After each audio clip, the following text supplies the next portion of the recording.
an armored car vanished during a routine stop. Carrying nearly $1 million, it was supposed to be impenetrable.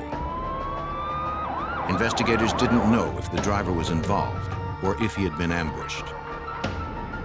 FBI agents and local detectives began to suspect a group of former law officers in the heist. It would take determination and high technology to track the robbers and make them pay for their silent strike.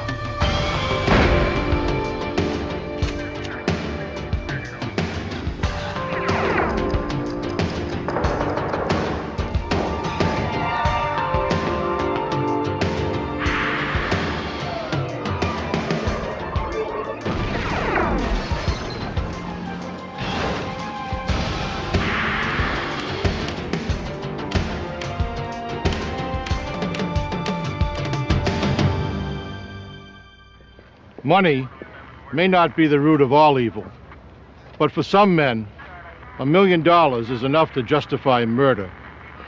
Even men sworn to uphold the law can sometimes be tempted. I'm Jim Kallstrom, former head of the FBI's New York office. When robbery turned to murder, the FBI would discover that a killer might be among them. The Arrowhead Mall, Glendale, Arizona. November 28, 1994. At 1:30 p.m., a van pulled up outside a department store at the mall. It was an unmarked, fully armored Wells Fargo vehicle. Several companies use these customized vans since they are less conspicuous targets for robbery.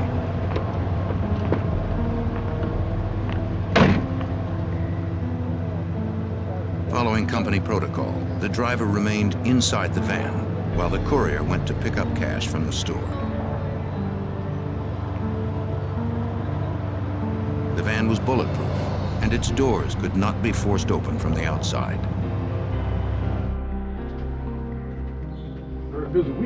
Inside the department store office, the courier exchanged empty bags for those filled with the weekend's receipts. It was the Monday after Thanksgiving. The cash pickup followed the busiest shopping weekend of the year.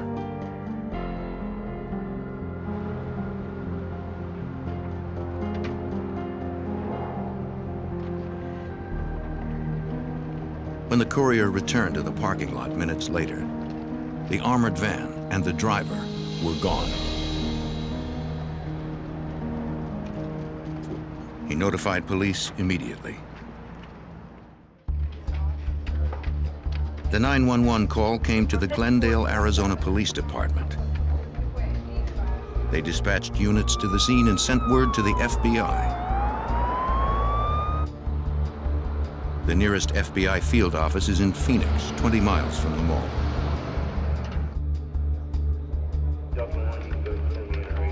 Because the money in the van was federally insured, the FBI opened a case. Agents headed out to the scene.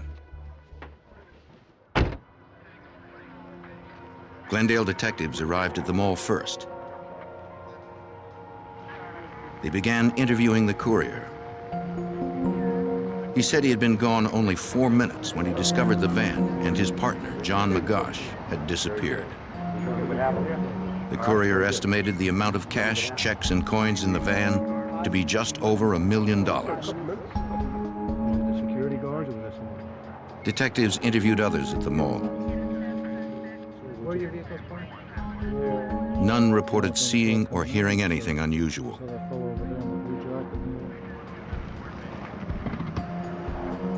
FBI agents soon arrived from Phoenix.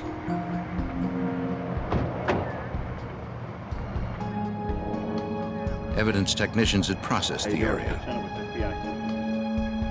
Where the van had been parked, they found a cigarette butt and a pair of broken eyeglasses. The courier confirmed that his partner was a smoker and said the glasses looked like those McGosh needed when he drove.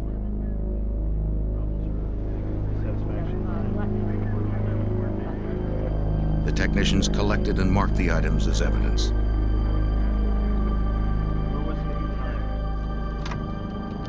David 44 to David Detective 41. Tom Clayton is a senior investigator for the Glendale Police Department. On the 211.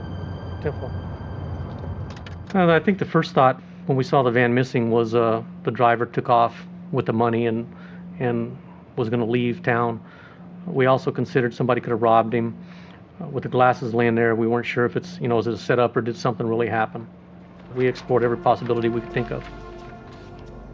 Okay, van was Supervisory Special Agent Stephen Chenoweth, now retired, was the lead for the FBI. in increments going outward, so how do you think best to do that? The investigators organized a search for the van and its driver, believing that whoever took the van would abandon it soon in favor of a getaway car.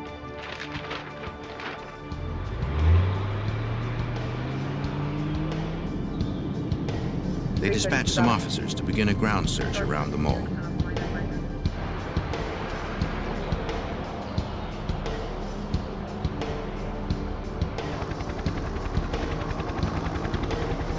Pilots from the Arizona Department of Public Safety conducted an aerial search.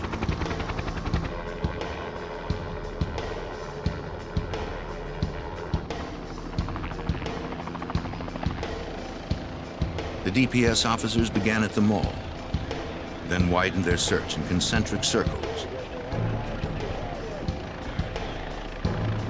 looking for the van in the surrounding neighborhoods.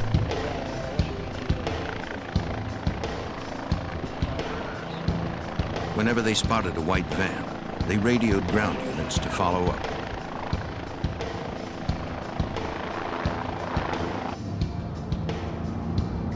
Special Agent Chenoweth and the others knew most armored car robberies are inside jobs or armed ambushes. Witnesses hadn't heard shooting.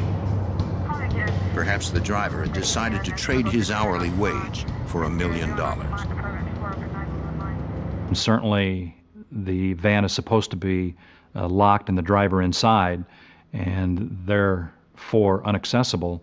The fact that the van is missing would lead us to initially at least think about the possibility of the guard driver being involved. Investigators sought more information on the missing driver. We investigated John McGosh. First off, we started running his name in the computer to see if we could find any arrests or if he had a criminal history. We started through the Wells Fargo file, his employment file, looking for relatives, friends, where he lived. After securing a search warrant, investigators traveled to his apartment. His landlady let them in. The investigators were looking for evidence that McGosh had planned the robbery.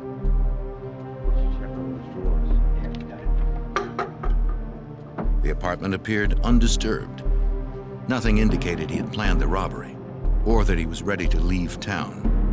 Do you know who this is? Yes. That's Lisa Jones. Detectives learned that McGosh had a daughter living nearby in Phoenix. Live here? All right. Does she live here? Determining her address through DMV records, they went to interview her. Glendale Police. Detective Myers, Detective Clayton. Can I talk to you for just a moment? McGosh's daughter described her father as honest and stable. Might have gone, or who you might contact other than yourself. He took his job seriously. Police found others who said the same. McGosh had no criminal record.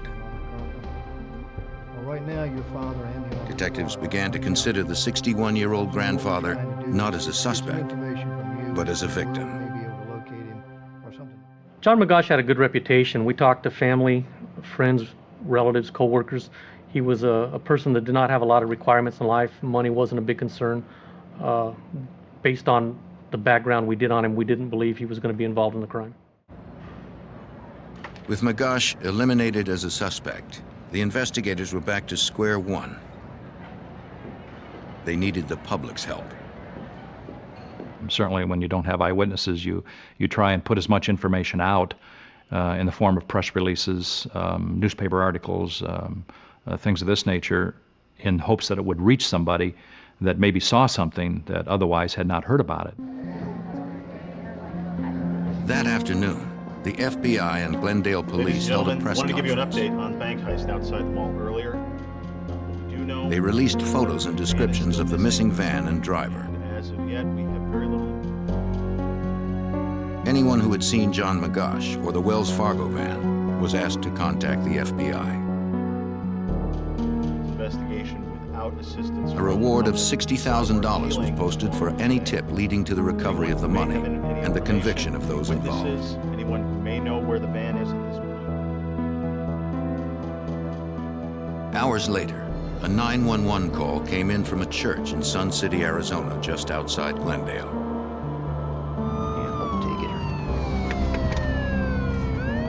The caller reported a van idling in the church's parking lot.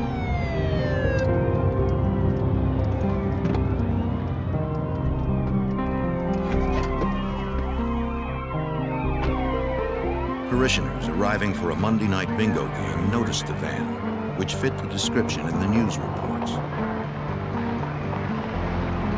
License plates and serial numbers confirmed it was the van missing from the mall.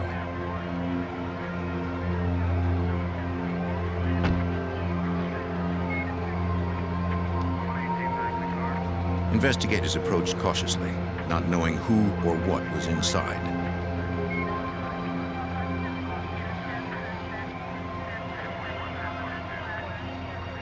No one was in the driver's seat, but investigators could see the outline of a body on the floor.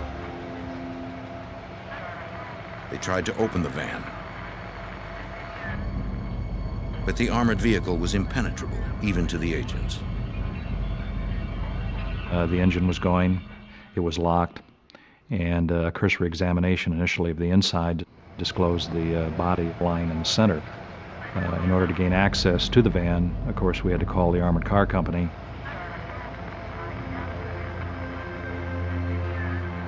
No one at the church had seen who left the van or what vehicle they used to get away. Notice anybody else around? Checking the body through the window, police could see blood on the chest near a Wells Fargo badge. There was no sign of breathing.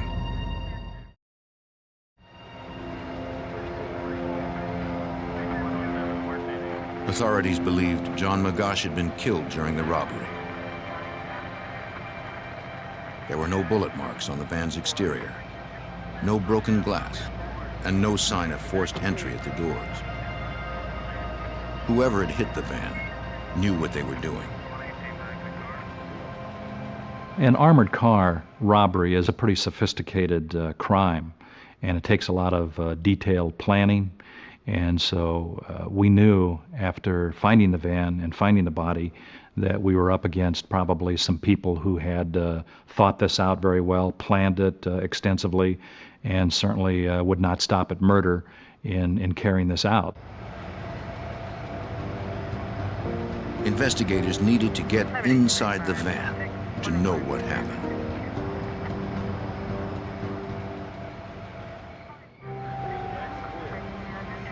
On November 28, 1994, the FBI and Glendale, Arizona police investigated an armored van hijacked from a mall and abandoned in a church parking lot in nearby Sun City.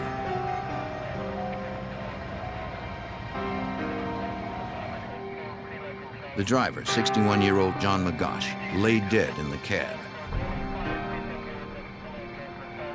He had been shot once in the head, but his death was not instantaneous.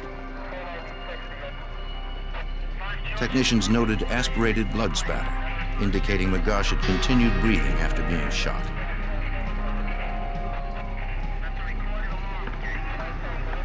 Technicians lifted many latent prints from money cabinets in the van's interior.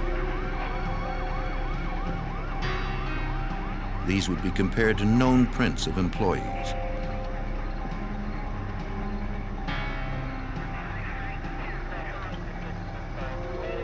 No foreign prints were found.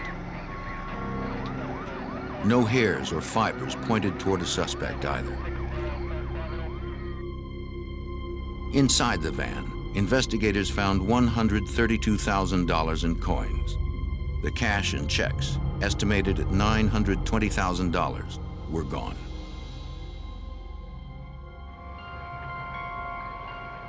The details of the crime suggested that there had been several violent criminals, according to Special Agent Stephen Chenoweth.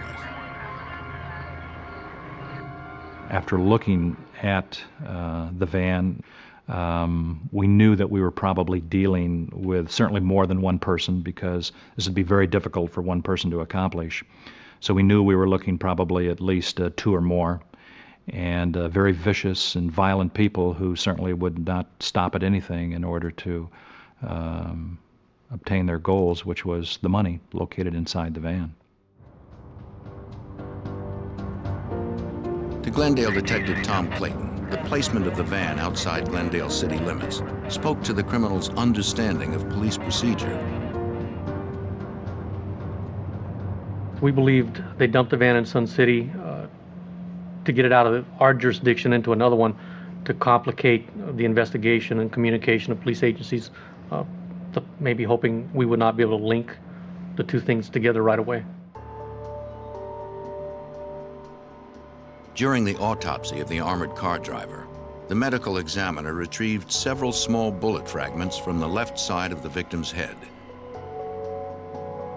The fragments were too damaged to determine the make of the murder weapon. It seemed like a small caliber, perhaps a .22.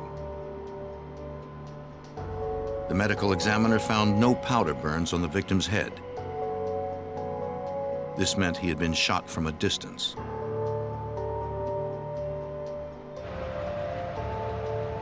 Magash's partner said the driver often smoked a cigarette while waiting in the van. Though it was against company policy, he usually opened his door to let the smoke out. Investigators believed the killers knew this and shot him when he opened the door. Because of his experience tracking down elusive criminals, now retired FBI Special Agent Ron Myers was transferred from the Fugitive Task Force to work the case. From the beginning, he knew they were not hunting amateurs. One of the things they did that made us think that they were professionals was the manner in which they did the robbery. They picked an isolated part of the shopping center where not many people parked, where there wouldn't be many witnesses. They drove through the type of neighborhoods where there weren't many people out during the day, and they picked an empty parking lot of a church that had no one at it during the day. Go right in here, sir. Investigators received dozens of calls to their tip line. One witness came forward, claiming to have some information that might be helpful.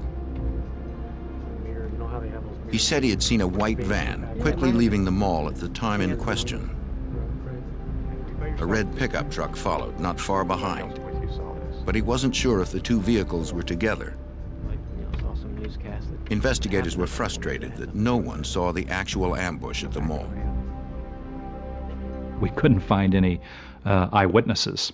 And when you don't really know what happened, or you don't have somebody that can tell you what maybe transpired with the van, it's a mystery. With no other solid leads, investigators canvassed the neighborhoods between the mall and the church.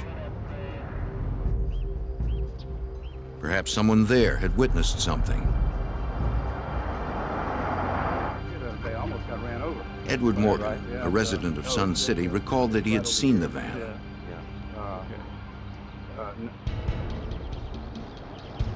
On the afternoon of November 28th, Mr. Morgan was returning from the post office when he noticed the van. And Mr. Morgan stopped because he thought they weren't going to stop for the stop sign and was afraid he'd be hit. At that time, he noticed the white van with this red truck shortly behind it, both speeding through the intersection and driving off. And he thought that was kind of unusual, not only the way they were driving, but the way that the red truck seemed to be following the white van. I think they were doing... Mr. Morgan couldn't recall details of license plates or the face of the van's passenger. But I saw the back. Desperate for a break, investigators wanted to place him under hypnosis to jog his memory.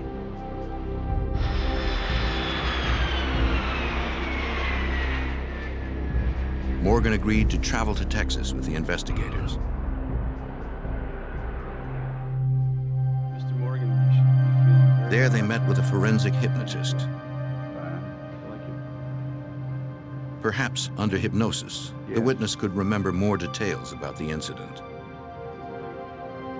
Statements made under hypnosis cannot be used in court, but some police Young man. agencies find it to be a helpful investigative tool.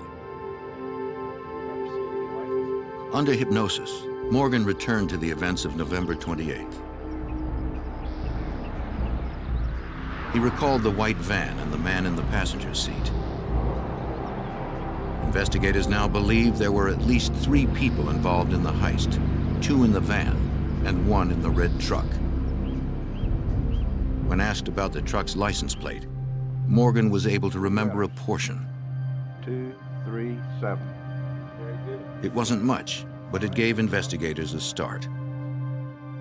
We had to go to the Department of Motor Vehicles to run all combinations of those license numbers, and that produced several hundred possible vehicles because Arizona does not have color on their motor vehicle registration. So we knew we were looking for a particular type of truck, but from looking at the motor vehicle registrations, we didn't know what color they were on the registration, which meant we had to do interviews of everybody on the list. Investigators eventually tracked down hundreds of truck owners. Each was interviewed, but no suspect emerged.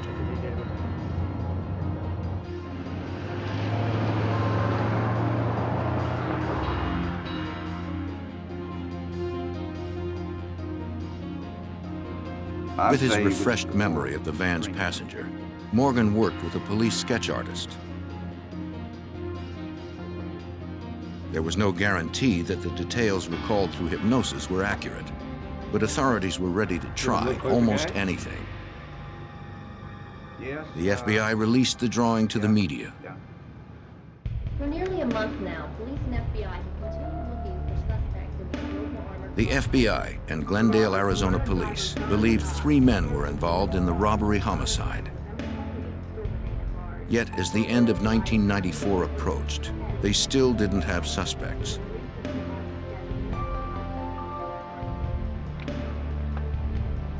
It began to look like the killers might never be found. Martha, do you have the TV on? But the investigators did not know that the suspect in the composite sketch had been recognized. Can you call me back?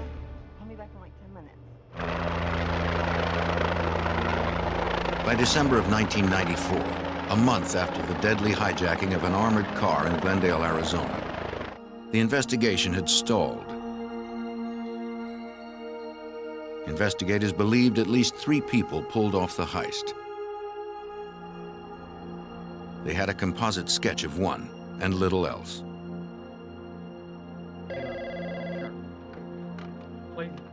Then, on December 31st, the investigators received a call.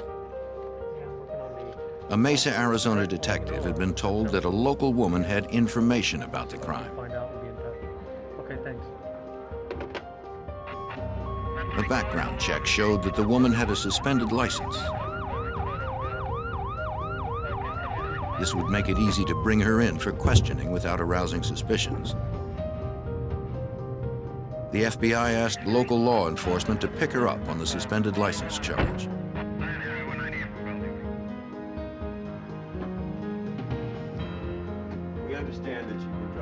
The investigators asked the woman if she knew anything about the armored car robbery in Glendale. She claimed that she didn't have any real information, but she knew someone who did. We talked on the phone just a few days ago. Could you write it down for us, please? She told investigators that her friend, Judy Espinoza, had talked to her after the news reports of the robbery. Looks just like him. Espinoza suspected that her boyfriend might have been involved. Are you watching it? Right. Right, they're saying he might be connected with the armored car. The woman told the investigators where Espinoza worked. The investigators spoke with Espinoza. Good afternoon, Miss Espinoza. I am... They asked her about the robbery, reminding her that interfering with a federal investigation was itself a crime. She agreed to answer their questions. She explained that her boyfriend, James Greenham, who went by the nickname Yoda, had asked her what she would do if he held up an armored car and suddenly had a lot of money. She told FBI Special Agent Ron Myers that Greenham sometimes worked as a bounty hunter and was usually broke. Jim never had a dime, but the day of the robbery, he came home that night, told her he had to kill somebody, and he had plenty of cash on his person. She told us that Jim did his bounty hunting with a guy named Tim Ring, and that she had been over to Ring's house and noticed several new all-terrain vehicles, jet skis, a new motorcycle, and Tim had made a comment about how she'd never know how much money was in that garage. The information was good, but it was only hearsay. Investigators needed more solid evidence. Espinoza had kept several rolls of coins that Greenham had given her.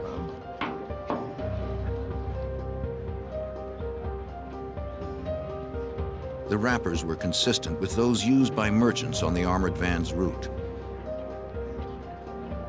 More than a month after the crime, the investigators finally had names. They looked into the two suspects' backgrounds. FBI Special Agent Stephen Chenoweth was familiar with the name of one of the men. Tim Ring had been used as an informant in other FBI cases. We had paid him for some information that he had furnished us in the past, and you know, in order for us to get information from informants, you aren't dealing with priests and with you know good people. You're dealing with bad guys out there, and Ring's a bad guy. And when you're ready, focused, squeeze the trigger. Tim Ring and James Greenham had worked as prison guards in Phoenix and now worked bounty hunter jobs together. Front sight or through the crosshairs. Both had many hours of firearms training. Any questions? Okay, Joan. Ring was an expert marksman. Fire when ready.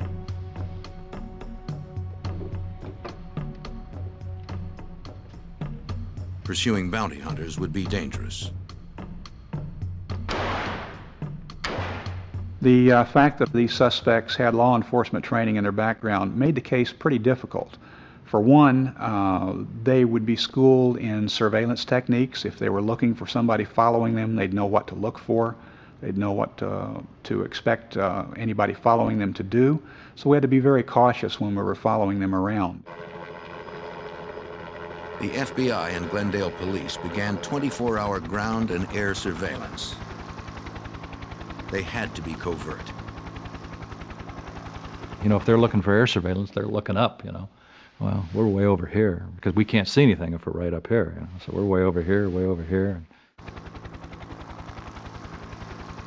The agents wanted to see how the pair earned money and how much they spent.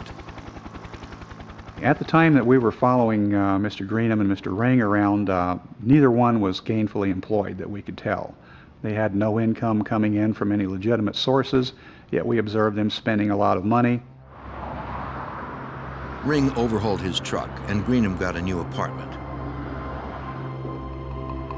Both bought motorcycles. Agents tracked their purchases. It seemed the suspects did not exceed a certain level in order to avoid the attention of the Internal Revenue Service. Okay. And they always seemed to be careful whenever they spent their money to stay under the $10,000 limit, knowing that if they spent more than that in cash, the expenditure would be reported by the businesses to the IRS.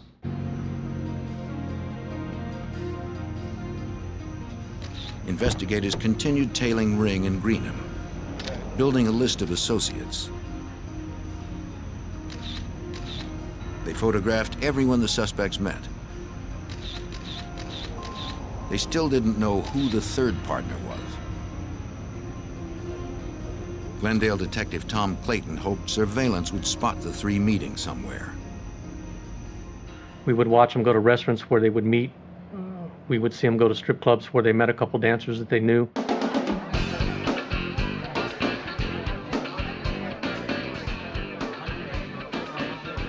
Everywhere they went, the suspects spent a lot of cash, unaware that investigators were watching.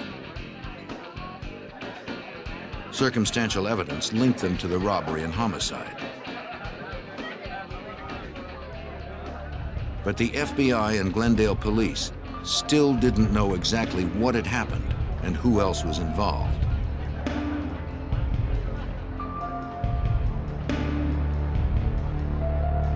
Somehow, the investigators had to get inside the bounty hunter's shadowy world.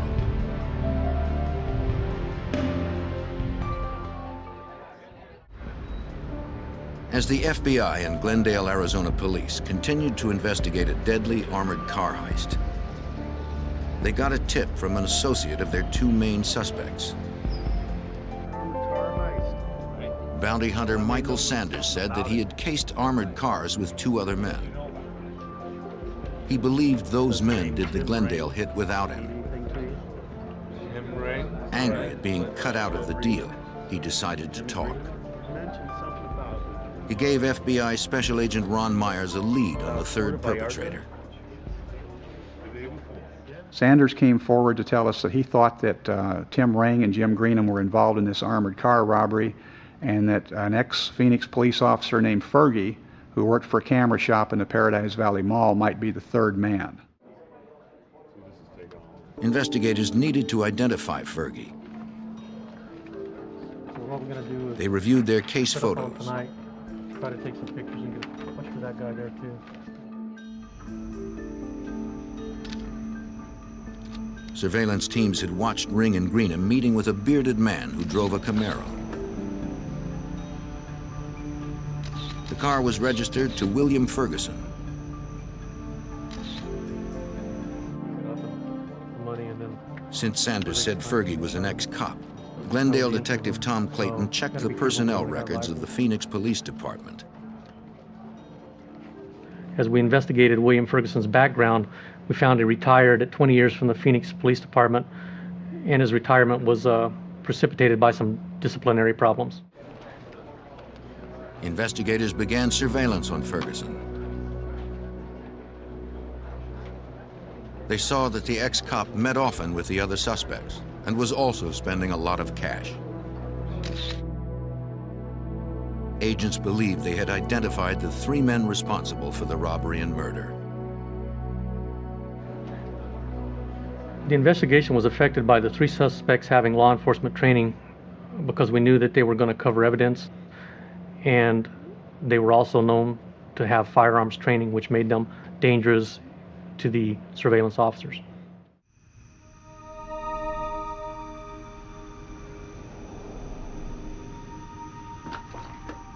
Detectives and agents needed evidence linking the men to the crime.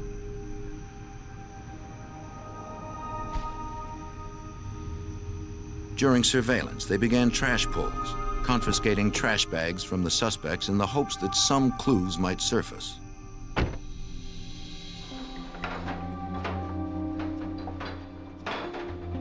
FBI technicians examined the trash.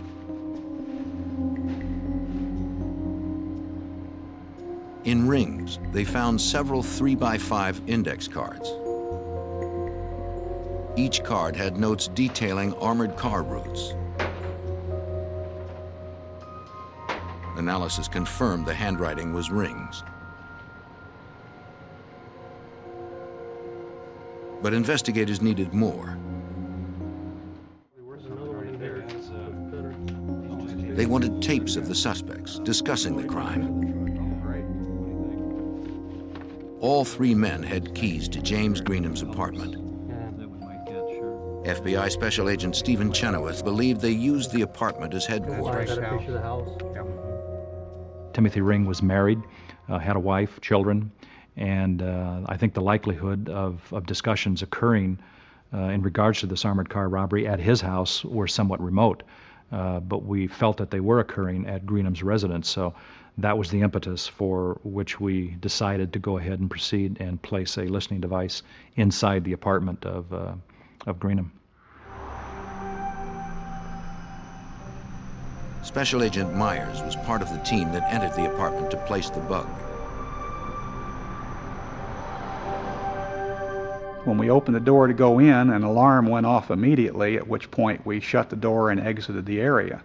We had to come back at a later time with an expert in alarms, and when we went in the door that time, we learned that it was just a real simple motion detector sitting on top of the refrigerator, and all we had to do was just flip the off switch. It wasn't anything sophisticated at all.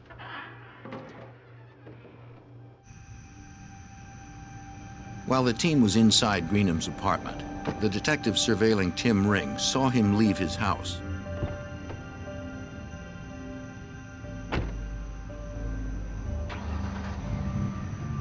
Ring owned a red truck like the one reportedly seen following the van.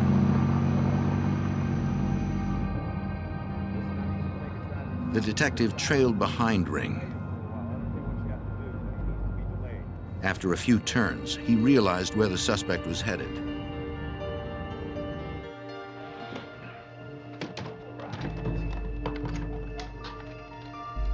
Agents were still in the apartment.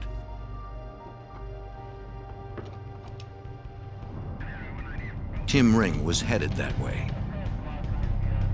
Ring often went to Greenham's place, even when Greenham was out. If he went to the apartment, he would interrupt the planting of the bug. His license is under suspension. Then run his place. The team inside needed more time. I'll pull him over and hold him until you get here. The detective called in a uniformed officer to stop Ring for speeding. Anything to delay the suspect.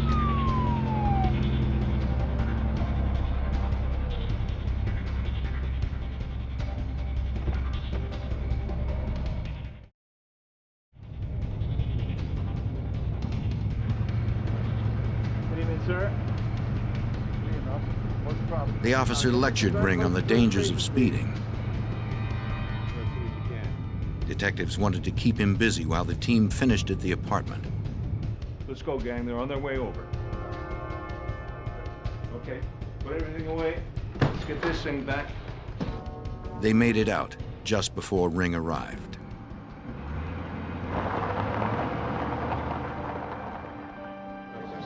Some notices in the rec center. Investigators also tapped the home and cellular phones of the two other suspects. To get them talking, Supervisory Special Agent Stephen Chenoweth released false information about the case.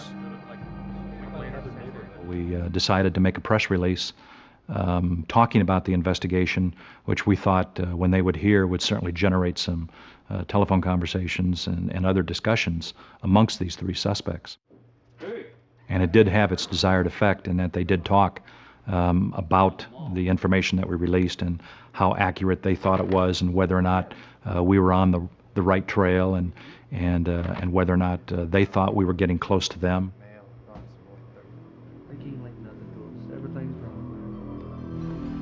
As the suspects talked, the investigators listened. We didn't get an actual confession where they said, I did the armored car robbery. What we got were several conversations among themselves about different aspects of the case. They would always listen to the news, follow any printed reports or follow any television stories, and as soon as anything would appear on TV, they'd call each other. And they'd make comments like, well, this isn't the way it happened. You know, they'll never find that license plate. The evidence against the suspects was building. Man, you seen Judy lately? But prosecutors wanted more direct statements about the crime before they ordered arrests.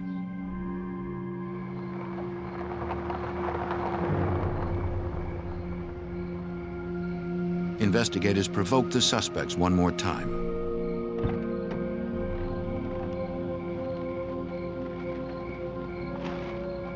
A Glendale detective went to James Greenham's apartment when the suspect was out. On the door, he left his business card with the note, Lead 173. Investigators watched Greenham's response to the card. He knew what the note meant. The authorities considered him a lead. Greenham became distraught. He sped away from his apartment, calling Tim Ring on his cell phone.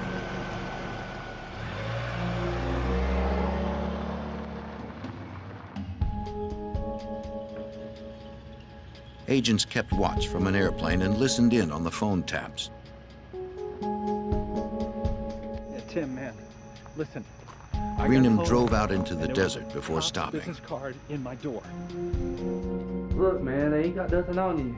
Don't worry about it. Ring tried to calm Greenham down, promising that the authorities had nothing on them. Everything's, don't worry about it. But Greenham said he was scared. I can't do this anymore. He even threatened to commit suicide. Just don't do something Finally, stupid. Ring talked Greenham down, convincing him the authorities were not on to them. But if I see one more cop, Greenham said that if another cop contacted him, he was going to bury the money. It seemed a direct reference to the crime.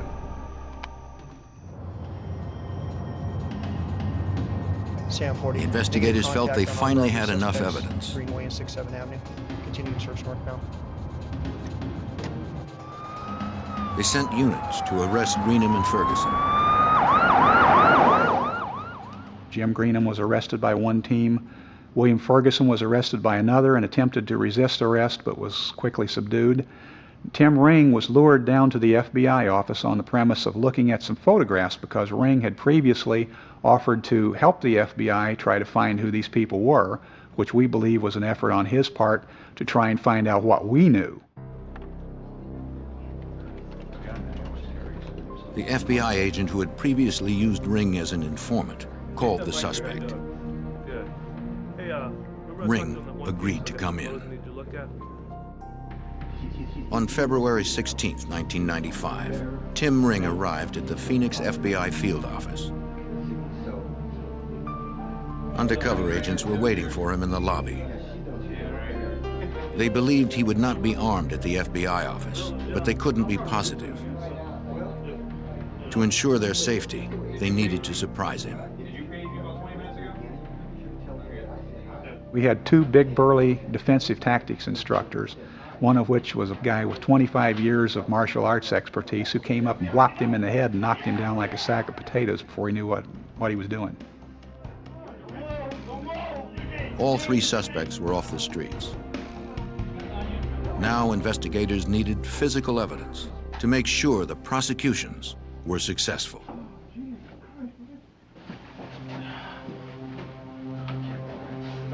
On February 16, 1995, after arresting 3 men for an armored car robbery and murder, FBI agents and Glendale, Arizona detectives searched the suspects' residences.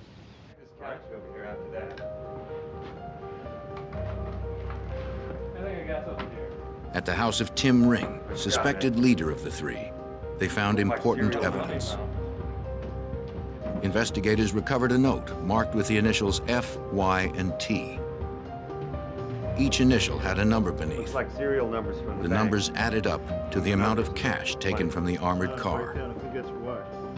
Agents believed F stood for Fergie, Y for Greenham's nickname Yoda, and T for Tim. It was the worksheet the three used to divide the money. In the garage, investigators found a red pickup truck that resembled the vehicle seen by witness Edward Morgan in Sun City. The license plate number, however, did not match the ones Morgan recalled under forensic hypnosis. Ring kept several weapons and plenty of ammunition at his house.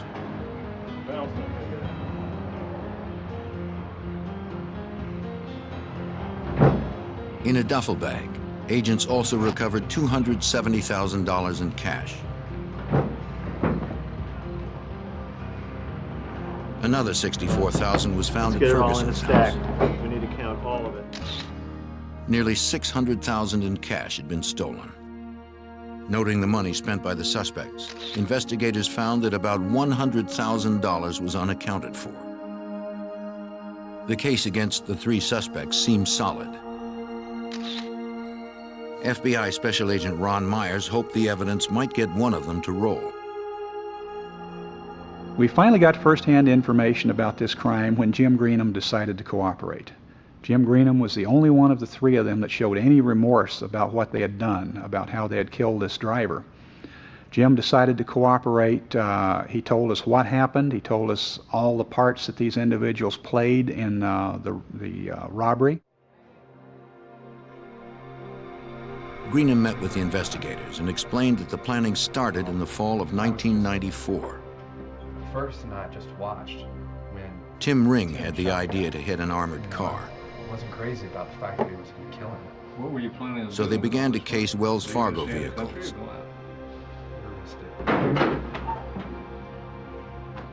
They drove around Glendale, following different trucks and vans on their routes. Then they zeroed in on the van driven by John McGosh, tailing it for days. They managed to observe this one particular armored car making several stops, and they noticed that every time the messenger would get out to make a delivery, the driver would open the door about 8 inches to smoke and blow the smoke out the side of the door. They observed the driver at several stops, and they noticed this one particular stop on the back side of a shopping center, and noticed that he always parked in the same position. On November 28, 1994, the Monday after Thanksgiving, a day they were sure a lot of money would be in the van, they were ready to strike.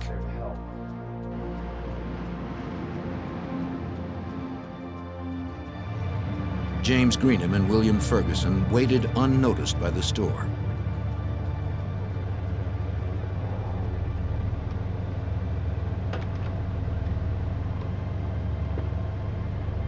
They watched until the courier was out of sight. As if on schedule, McGosh opened the door to smoke. Tim Ring was parked 50 feet away, a stolen license plate on his truck. The expert marksman had a silencer on his .22 caliber rifle, so no one would hear the shot. He aimed through the opening and fired once. The force must have knocked McGosh's glasses to the ground. With the driver down, the van was unprotected. No one noticed the vehicle speed away.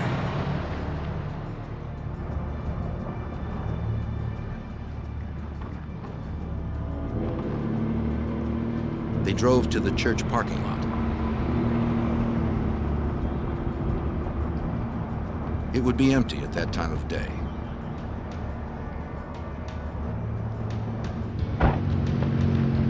They transferred the money and checks to the pickup. They knew authorities would be searching for the van.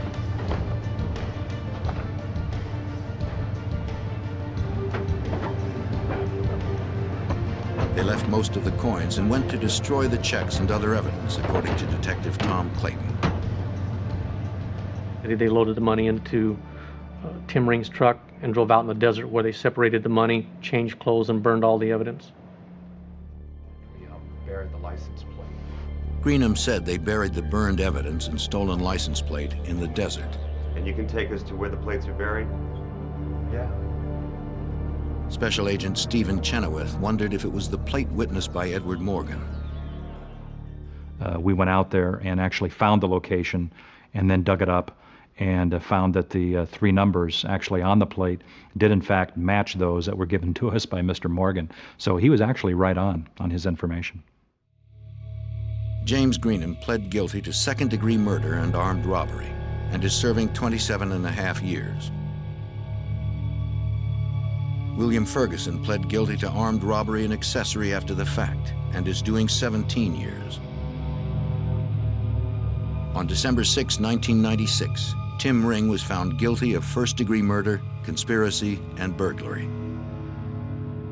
Anytime that you have somebody actually assassinate a driver like this, it's a very heinous crime, and you certainly want to expend all of your resources in an effort to identify the people involved and put them behind bars.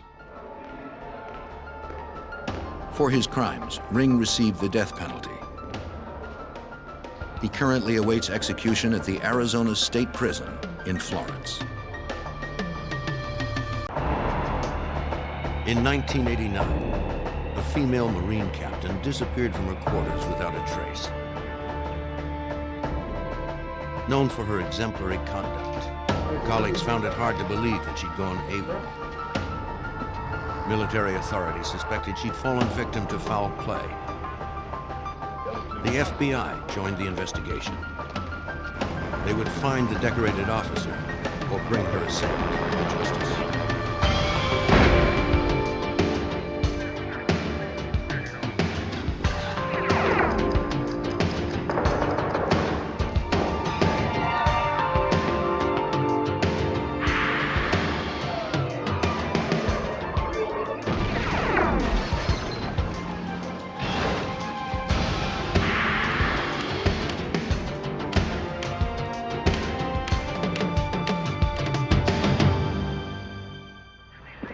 Shirley Russell was a determined woman, determined enough to reach the rank of captain in the United States Marine Corps.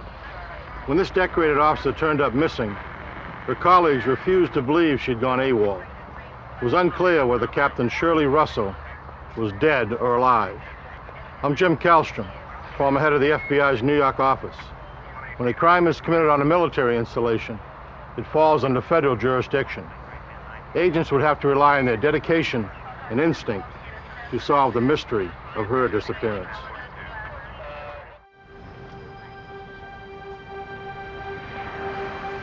The Marine Corps base at Quantico, Virginia, is located 35 miles south of Washington, D.C. Since 1917, it has been headquarters to one of the nation's most selective branches of the military. Over 3,000 Marines train, work, and live on the 100-square-mile base.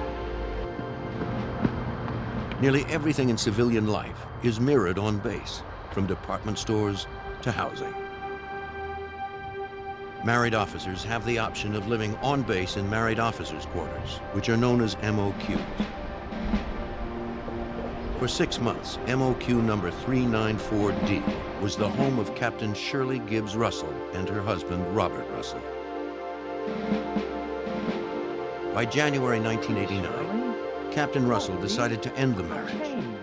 For the next month, she would stay with a friend off base until bachelor's housing was available. I will. Well, tell me what I gotta do. Shirley packed her civilian clothes, her uniforms, and her Marine-issue firearm. Robert begged her to stay, but Shirley was determined. For her, the move was final. For Robert, the separation meant he had to move off base.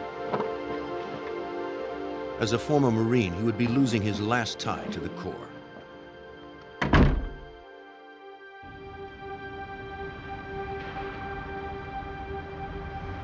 Captain Russell continued to advance in her career as the adjutant to the commanding officer of the support battalion at the Marine Basic School.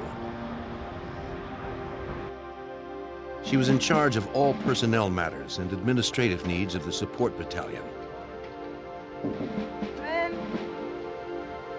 She was known as a dedicated Marine by her peers and by her commanding officer, Lieutenant Colonel James Hodges. When I first met Shirley Russell, I was very impressed with the fact that she was a black female captain, because we just don't have that many in the Marine Corps, and that she had come from a poor background and was making something of herself, and she seemed so energized and so eager to keep moving up the rank structure. Captain Russell? While assigned together, they built a friendship based on mutual respect. I can't talk to you right now. Now is not a good time.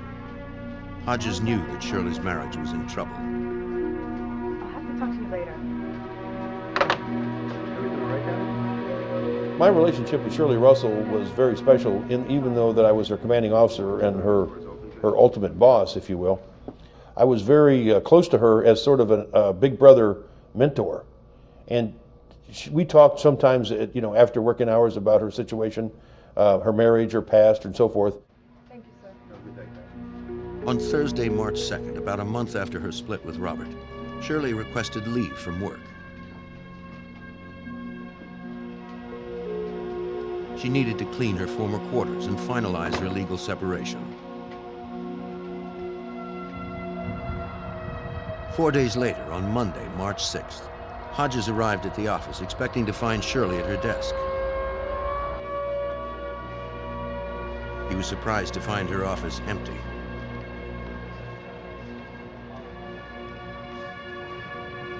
Shirley had a perfect work record. She had never been late to report. And when I walked in the door, I asked Major Buck Bourgeois right away, and I said, "Where's Shirley?" And he said, "Sir, she's not here." And instantly, I felt like, oh no, something has happened to her. Lieutenant Colonel Hodges investigated the unauthorized absence. Captain Russell had recently moved into bachelor officers' quarters on base. Hodges hoped he would find her at home. Captain Russell. Captain Russell. Open the door, Corporal, please, sir. As the missing captain's commanding officer, Hodges had authorization to search the room. Captain Russell. There was no sign of her, and no indication she had moved out. Lock up, Corporal. Yes, sir. The Marines returned to the office and contacted the captain's husband, who now lived off base. Hodges knew that Robert Russell had helped Shirley clean and paint their vacated quarters over the weekend.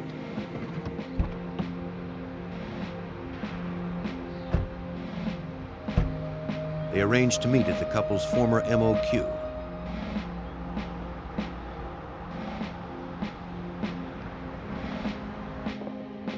The Marine officers inspected the residence.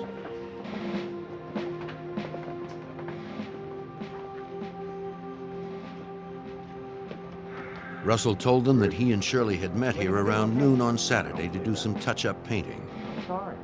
No, and I know something. According to Russell, Shirley volunteered to buy some paint from the base exchange at about 1:30. He claimed that she didn't take her car, but walked to the PX instead. Russell said he hadn't seen her since. She went to get more paint. Lieutenant Colonel Hodges didn't believe Robert Russell's story. It hit me as just totally a lie because the PX was probably 4 or 5 miles away. And there's no way in the world that she would have walked to the PX from their quarters.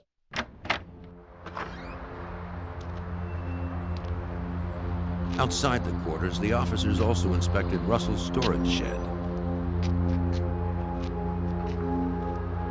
On the floor, Colonel Hodges noticed a rust-colored stain. Russell dismissed it as paint. Hodges was skeptical. He was no expert, but to him, it looked like blood.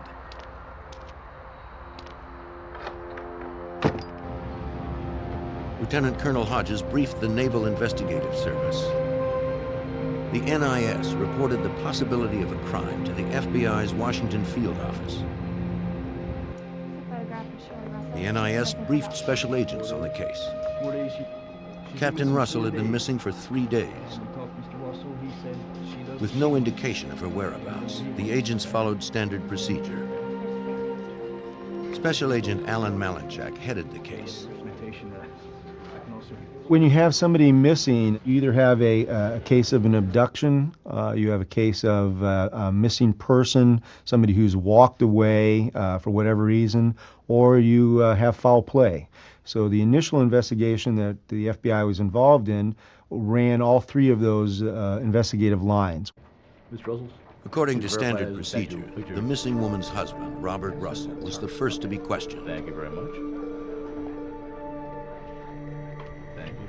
He told agents that he was talking with a neighbor around 1:30 the afternoon of Shirley's disappearance, when a friend of hers stopped by to pick her up for lunch. At 3:30, Robert said he called her bachelor officer's quarters to see if she had gone home. The duty clerk had not seen Captain Russell, so Robert left a message. Around 4 p.m., Robert borrowed his housemate's car and drove to Pennsylvania to spend the weekend with his parents. You feel it? personally threatened by this, or did your wife? During the first interview that I had with Robert Russell, he was very calm, very businesslike, wanted to assist the FBI in the investigation, and provided me with multiple locations of where Shirley might be, who she may be associated with, what could have happened. Midnight phone calls. Russell thought it was possible someone had abducted or harmed her. Though Shirley had no enemies, the couple had experienced some trouble due to their interracial marriage. Russell told agents he and his wife frequently visited his hometown near Mahanoy City, Pennsylvania. One afternoon, while shopping, the Russells were harassed by racists.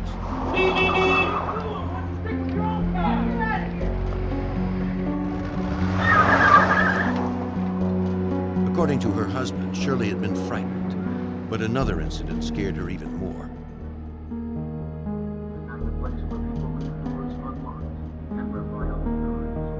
An unidentified man had called their house on base.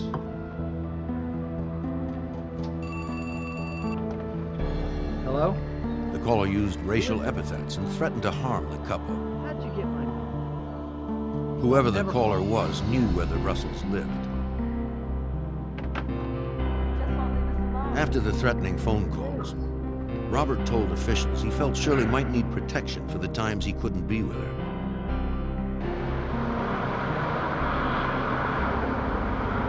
At a pawn shop near base, Robert picked out a .25 caliber Raven semi-automatic just 2 days before Shirley disappeared.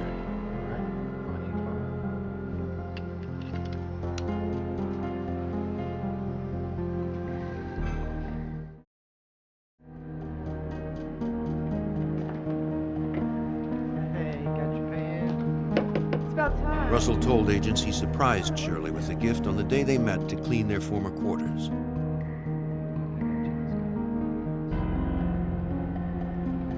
I want you to be safe.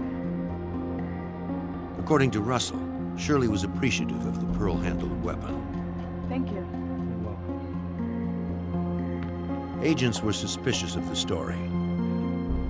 As a Marine captain, Shirley already had a personal sidearm. If she felt unsafe, why would she need another gun? With Shirley and the gun nowhere to be found, that question would be difficult to answer. Marine Captain Shirley Gibbs Russell had vanished from base housing on March 4th, 1989. Her husband was the last person to have seen her. Agents needed to corroborate his story. The FBI interviewed Marine Captain Patrice Gale. According to Robert Russell, on the day Shirley disappeared, Captain Gale had arrived at Shirley's former residence to pick her up for lunch at about 1:30. Gale confirmed this. Robert also told her that Shirley had gone for paint and hadn't returned. Captain Gale thought this was odd. Okay, that's probably a good idea.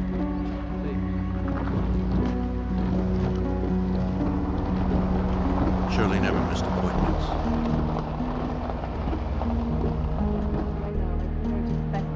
And this one had been especially important. Just a day earlier, Gale had accompanied Shirley to the base legal office to pick up her separation papers. Shirley planned to present them to Robert the day they painted their former quarters. This would make their separation official, and Shirley worried about Robert's reaction. Afterwards, she would need a friend to talk to and ask Captain Gale to meet her. When Shirley failed to show up, Captain Gale worried that Robert had done something to her friend.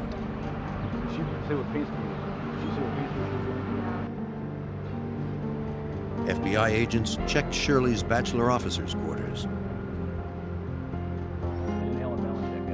The clerk had not seen her since Saturday, March 4th, the day she disappeared. On that same Saturday, Corporal Dan Caraway confirmed that Robert Russell had called, looking for his wife. The corporal noted the time in his logbook as 3:30 p.m. About a half hour after he took the message, Carraway thought he saw Captain Russell. She was talking on the telephone. He recalled that she was wearing jeans and a maroon sweater. He wanted to give her the message that her husband had called, but he was distracted. By the time Carraway was free, the woman he thought was Captain Shirley Russell was gone. His description contradicted Robert Russell's statement that Shirley had been wearing a blue jogging outfit. The corporal also only saw the woman from behind. He never got a good look at her face.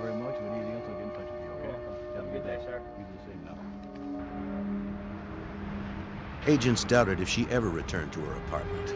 They found no trace that Shirley had changed her clothes or brought back the separation papers.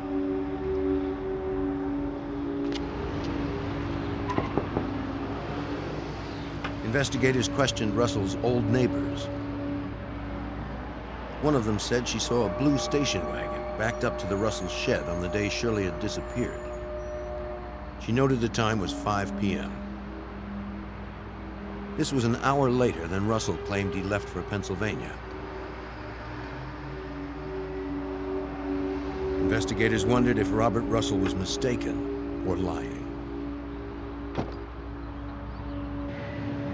Agent Alan Malinchek called the FBI in Pennsylvania to pin down Russell's whereabouts the rest of that day. Special Agent Michael Quirk of the Allentown office became co-case agent. He contacted Robert's parents. Robert Russell had traveled to St. Clair, Pennsylvania on March 4th, 1989, and he stayed with his family the weekend of March 4th, March 5th. FBI interviews with Russell's family confirmed he had arrived alone. None of them had seen Shirley. Once you set the interview up. The FBI launched a media campaign seeking the public's help. Captain Shirley Gibbs Russell's photo was featured in television and newspaper stories. Leads began to pour in. Midway between Quantico and Robert Russell's hometown, a clerk in York, Pennsylvania, called federal authorities. The clerk reported that a young black woman had been in the store on the afternoon of Saturday, March 4th, the day Captain Shirley Gibbs Russell disappeared from Quantico. According to the clerk, the woman bought several items and paid with a check. The clerk asked the woman for identification. She produced a military ID card. She resembled photos the clerk had seen in the newspaper. If I look at your bank receipts. The agent asked to see the checks received on that day. If I've seen the receipts, sure. He found that none of them were written by Shirley Gibbs Russell. Assistant U.S. Attorney Lawrence Leiser worked with the FBI on the case. He noted another detail that suggested the woman in the store was not Captain Russell. The color of the ID and the location of the picture in the ID described as belonging to Shirley Russell was the ID of a dependent military person, not of an active duty military person. There had been no activity since March 4th in Captain Russell's bank or credit card accounts, nor had she called her family or friends. Considering Shirley's stable character, her disappearance didn't make sense to Agent Alan Malinchek. She was the type of person who was going to do very well in the Marine Corps. She would be promoted. She had that capability. She was sharp. She was squared away. She easy to make friends. Everybody that worked with her liked her. She had a lot of stability in her life with regard to church and family. For her to just disappear of her own accord just didn't make any logical sense. With no word from her or a kidnapper, agents believed it was likely that Captain Shirley Gibbs Russell was dead. They were now searching for her body. Dozens of Marines fanned out across the huge base. They searched hundreds of acres of dense woods the Marines used for training. They found no trace of the missing captain. Perhaps Robert Russell knew more about his wife's disappearance than he was telling the FBI.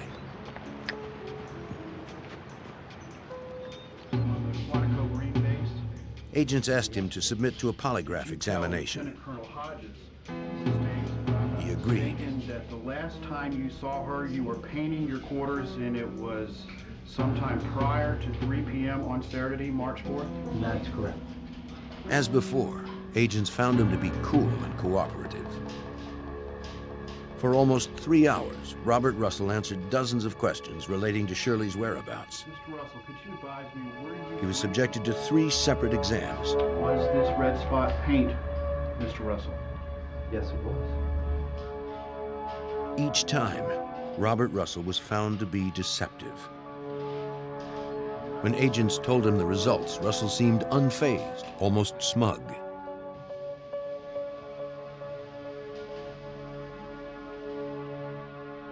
Just to exclude you from any evidence we found. He even consented to be fingerprinted. Perhaps he was aware that polygraphs were inadmissible in a federal court of law. Without a body, agents would need something stronger than a hunch to prove that Russell had killed his wife and disposed of her.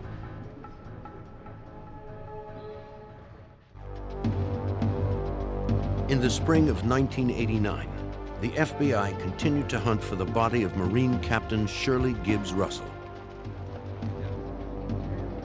In their search for answers, agents delved deeper into the background of their prime suspect, her husband, Robert Russell. Special Agent Michael Quirk learned that Russell was already married before he met Shirley. He had 2 children with his first wife, Pam. The marriage only lasted 6 years. In 1986, Russell told his wife that he wanted a divorce. He left Pam and their children on Christmas Day. 6 months later, Robert married Shirley while they were both stationed at Parris Island, South Carolina. The FBI learned that Shirley was transferred to Quantico a short time later. They also learned that Robert told friends that the distance was hurting his marriage. He claimed he was leaving the Marine Corps to join Shirley in Quantico in order to stabilize their relationship. But agents discovered a different motive for the move.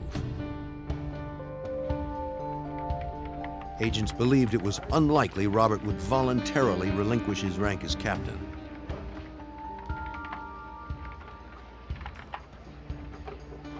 Being in the Marine Corps was Robert's whole life and whole world.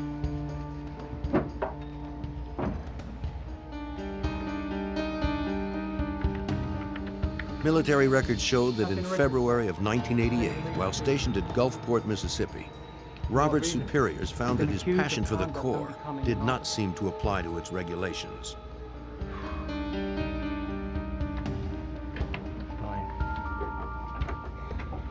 They issued Robert a less than honorable discharge for dereliction of duty and defrauding the government. He was escorted out of his office and was prohibited from taking anything with him except his own clothing.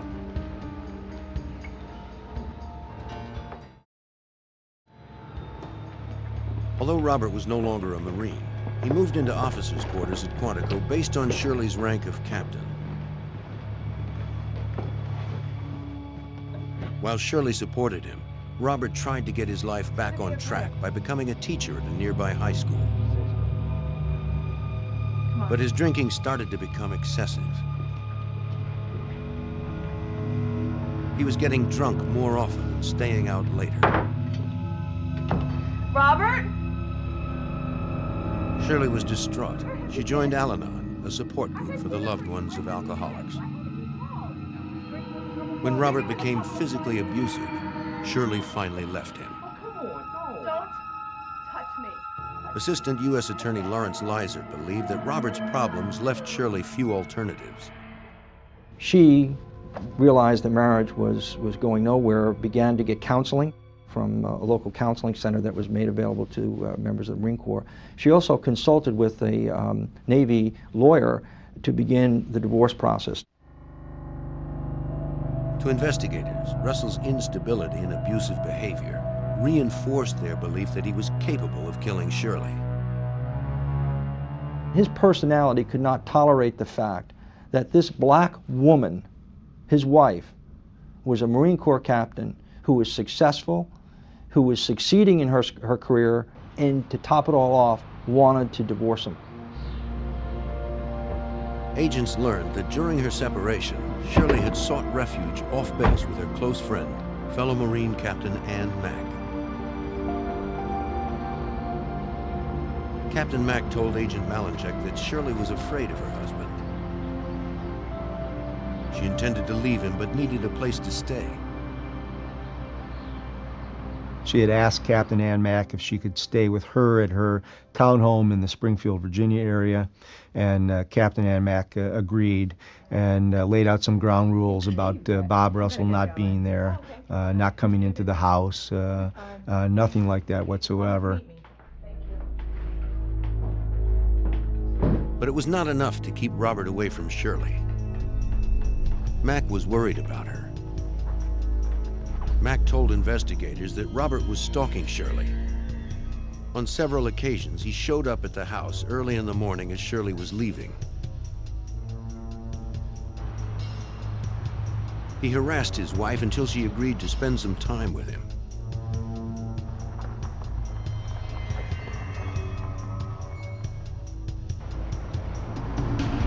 Mack said that Robert Russell was living off base.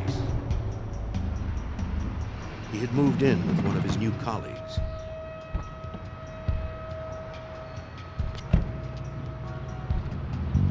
An FBI agent checked the address.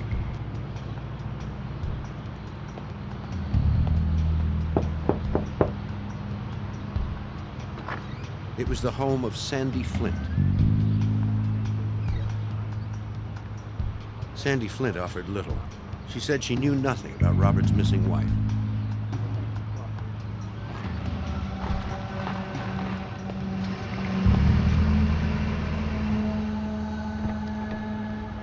On the way out, the agent met Robert Flint, Sandy's father-in-law.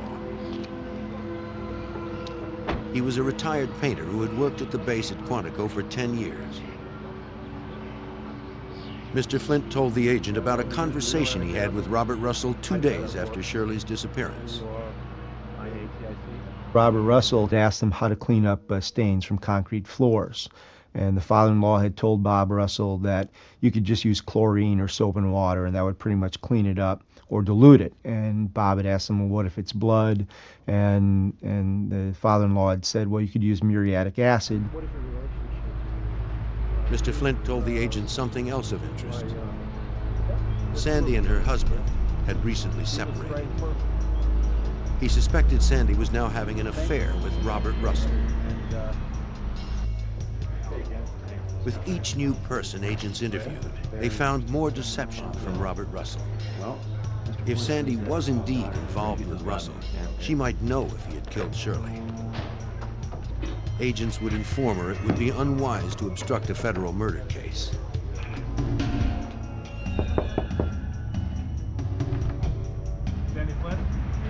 Sandy agreed to speak with the FBI. This time, agents found her to be far more cooperative.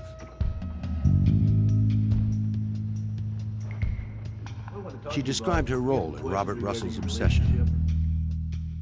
She had admitted to having an intimate affair with Bob Russell while Bob Russell was still married.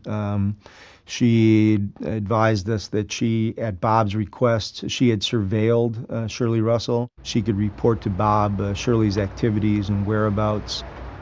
He enlisted her as his spy. Sandy told the FBI Russell was convinced that Shirley was having an affair. He wanted to know where Shirley went and who she met.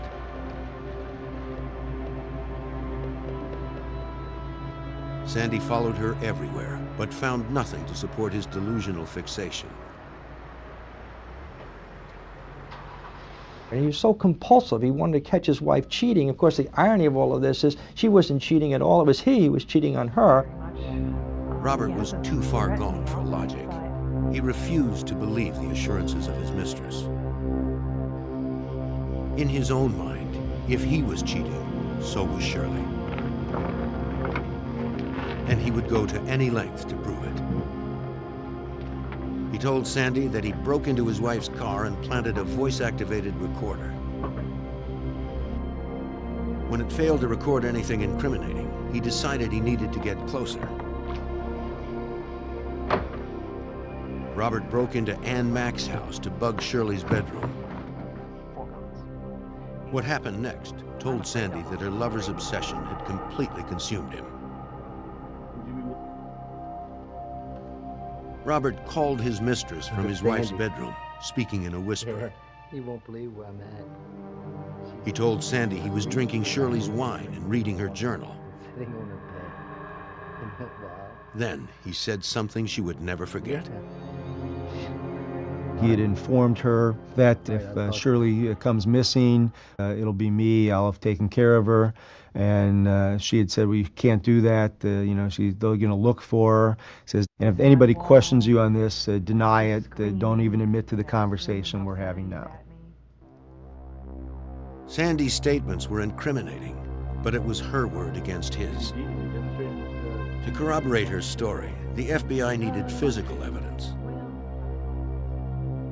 We requested a consent search of Captain Ann Mack's residence and retrieved several items, and some of those items, one was a telephone and one was a wine glass. And when we sent those to the FBI laboratory for analysis, we were able to develop Robert Russell's fingerprints on those items. The FBI now had its first piece of physical evidence to corroborate that Robert Russell obsessively stalked his wife. But without Shirley's body, it was still not enough to charge him with murder. In March of 1989, there was little evidence to link Robert Russell to the murder of his wife, Marine Captain Shirley Gibbs Russell. Early in the investigation, agents learned the suspect had been having an affair with Sandy Flint. Flint now told the FBI more about the day Shirley Gibbs Russell disappeared. She said Robert Russell had borrowed her car, a blue station wagon, to drive to his parents' house in Pennsylvania. She remembered he left her house sometime after 4 p.m. Sandy thought this was strange because he could have used his own pickup truck.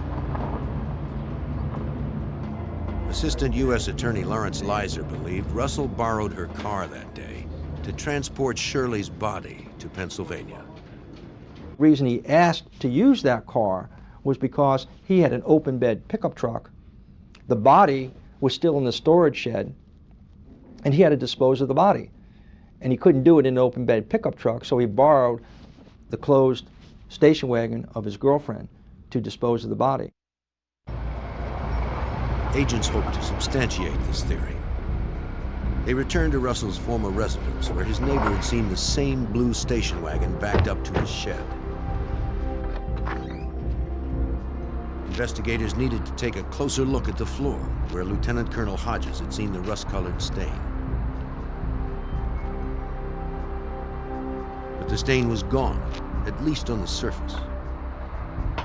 And as they were chiseling the whitewashed pieces of the concrete up, Bob Russell had asked them what's going on, and they had told him that they're taking these samples to determine what the substance is on the concrete. And Mr. Russell had voluntarily told them, well, I had cleaned that up with some muriatic acid. The FBI lab confirmed that muriatic acid was present on the concrete. The same substance that Mr. Flint had suggested Russell use to remove blood from cement. Technicians found no trace of blood or paint on the chips. What could have been a key piece of forensic evidence had been destroyed.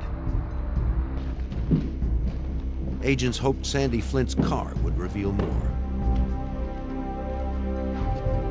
FBI examiners scoured the station wagon inside and out.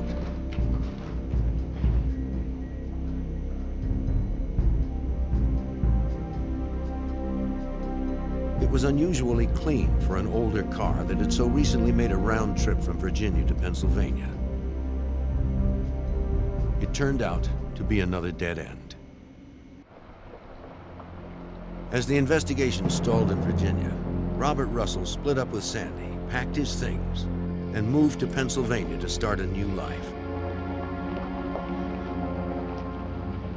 The FBI's investigative focus turned north as well. Agents followed Robert's every move. They observed that while he relied on his parents for support, he was very close to his brothers, Mike and Ron. Agents approached the brothers on several occasions.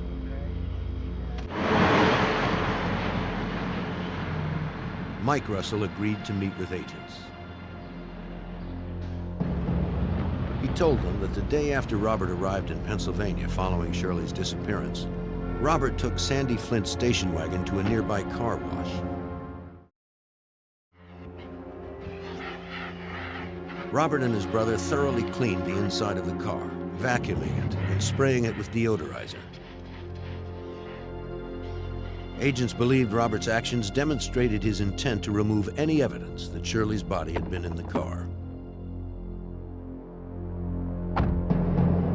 Mike Russell told agents he never saw a body. He did concede that his brother's behavior had seemed desperate since Shirley left him. 2 months before she disappeared, Mike and his older brother Ron drove to Virginia to take away Robert's guns. Agent Quirk recalled that his brothers felt this was necessary to prevent Robert from hurting someone.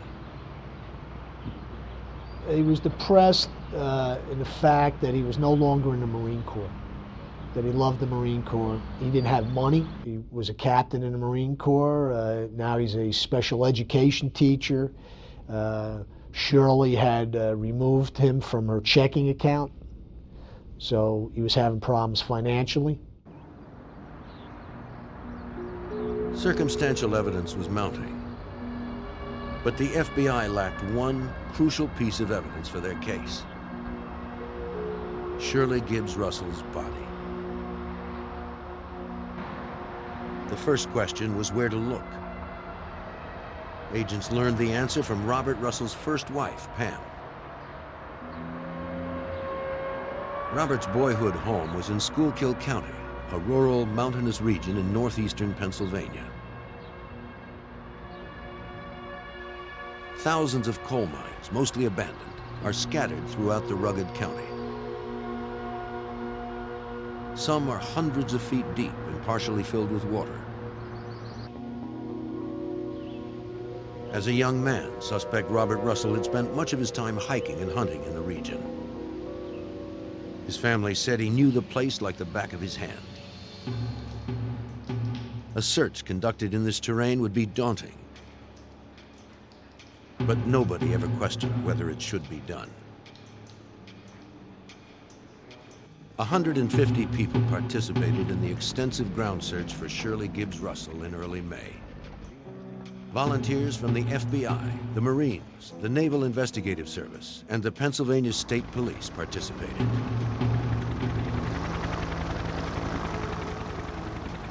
None of them were more eager to find the missing Marine than her own peers from the United States Marine Corps.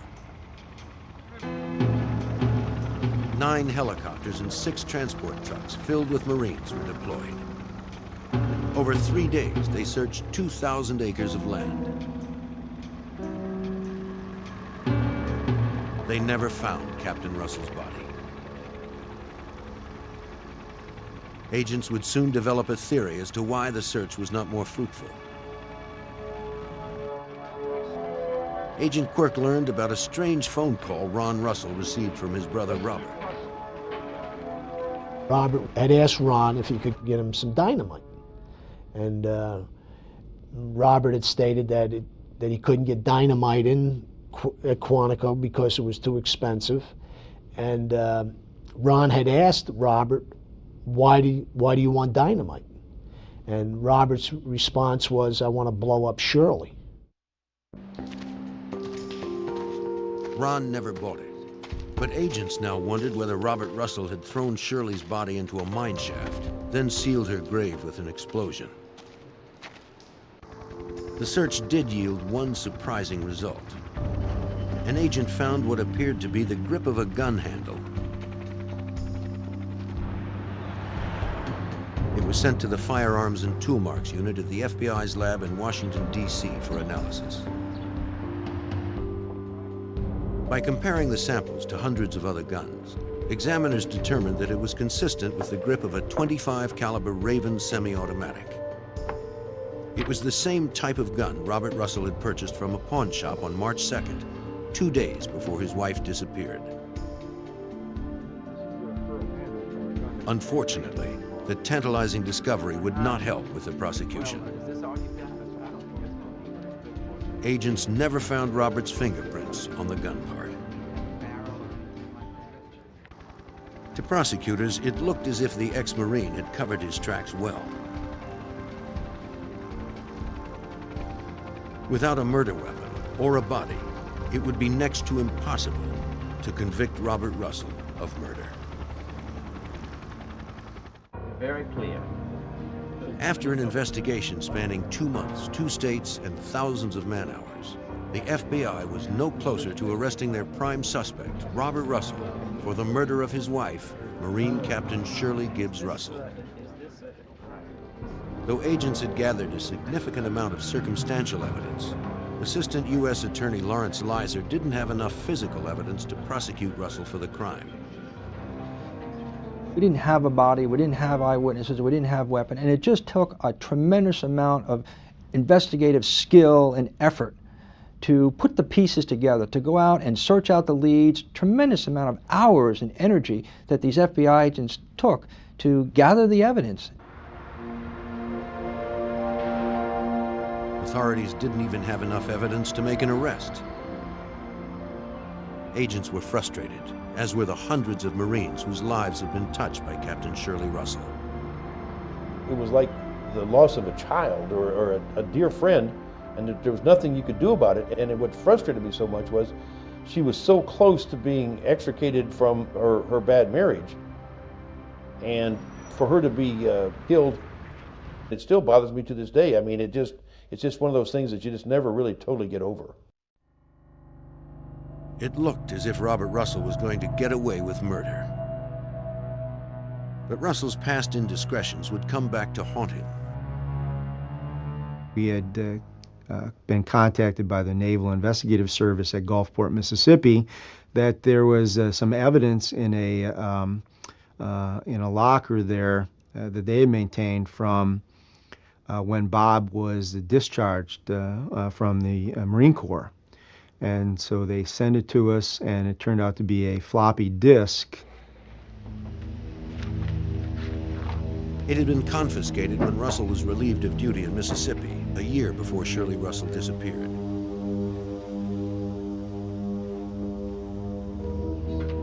For security reasons, no service member who has been relieved of duty is allowed to go through their documents after dismissal.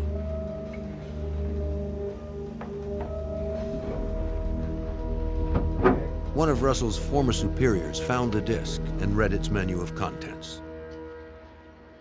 One of those items that he saw on the menu was the word murder.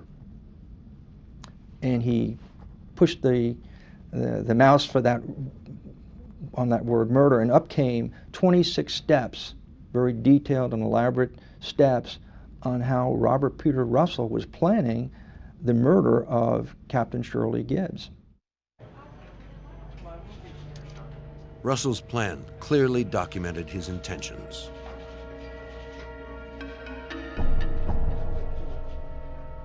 The 26 steps was a very revealing piece of evidence because it showed the man's state of mind, his willingness to even contemplate murdering another human being, let alone his wife. Step 1 is leave Thursday, January 18th for Paris Island. Well, who was at Paris Island? Shirley Russell. Make it look as if she left. Well, that's exactly what he tried to do when he did murder his wife. And then the last thing he says is blame it on her own kind. Obviously referring to her race. This is a man who clearly had the mental wherewithal and intent and motivation to do this kind of act. On February 8, 1991, the computer file convinced federal prosecutors to bring charges against Robert Peter Russell for the murder of his wife, Captain Shirley Gibbs Russell. Ironically, Russell was arrested in a prison. Need your stuff with us? He had recently taken a job as a substance abuse counselor at Pennsylvania's Graterford State Correctional Institution. York, got exactly. But prosecution would not be easy. Let's go make some notes. Assistant U.S. Attorney Lawrence Leiser would have to assemble all the pieces of circumstantial evidence like a mosaic. Hopefully, the jury would see the portrait of a killer emerge. Let's see what we got here. Assistant U.S. Attorney and co-prosecutor Michael Rich would help to prepare the case against Russell. It was clear that we were going to have to make it on, circumstantial evidence. A lot of that circumstantial evidence was as a result of what Bobby Russell had been saying and doing since his wife's disappearance in 1989. So the plan was to assemble all that into some sort of coherent scheme and present that. Never before had the federal government attempted to try someone for first-degree murder based solely on circumstantial evidence. At trial, the prosecution asserted that Robert Russell intended to commit murder when he bought the .25 caliber Raven semi-automatic on March 2nd. Sweet, how much? Several of his co-workers reported that he had told them a .25 caliber is a perfect weapon. It leaves little evidence behind. He said there is virtually no blood spatter, and the bullet usually lodges in the body. On Saturday, March 4th, when Shirley gave him the separation papers, he refused to sign. Just after noon that day, the prosecution believed Robert Russell snuck up on Shirley in the shed.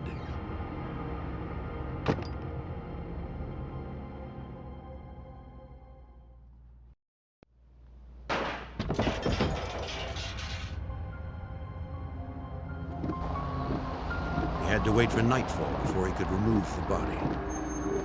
To establish an alibi, he talked with a neighbor and lied to Shirley's friend about his wife walking to the base exchange to buy paint. Okay, that's probably a good idea. See. Around 4 p.m., he went to Sandy Flint's house and borrowed her station wagon.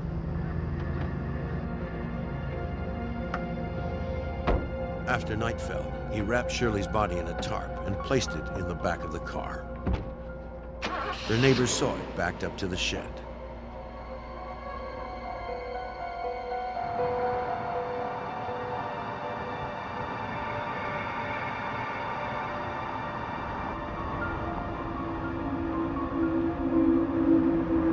He then drove 4 hours to St. Clair, Pennsylvania with the body in the back of the car.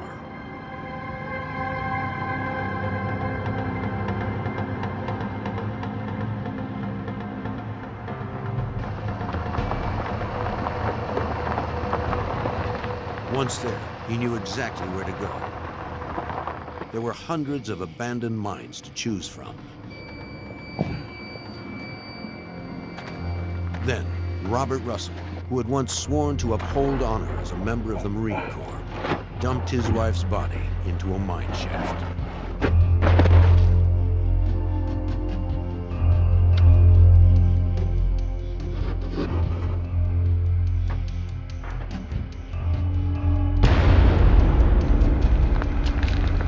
He threw dynamite in to bury the evidence under thousands of pounds of rock. The jurors were convinced. On May 3rd, 1991, Robert Peter Russell was convicted of murdering his wife, Shirley Gibbs Russell.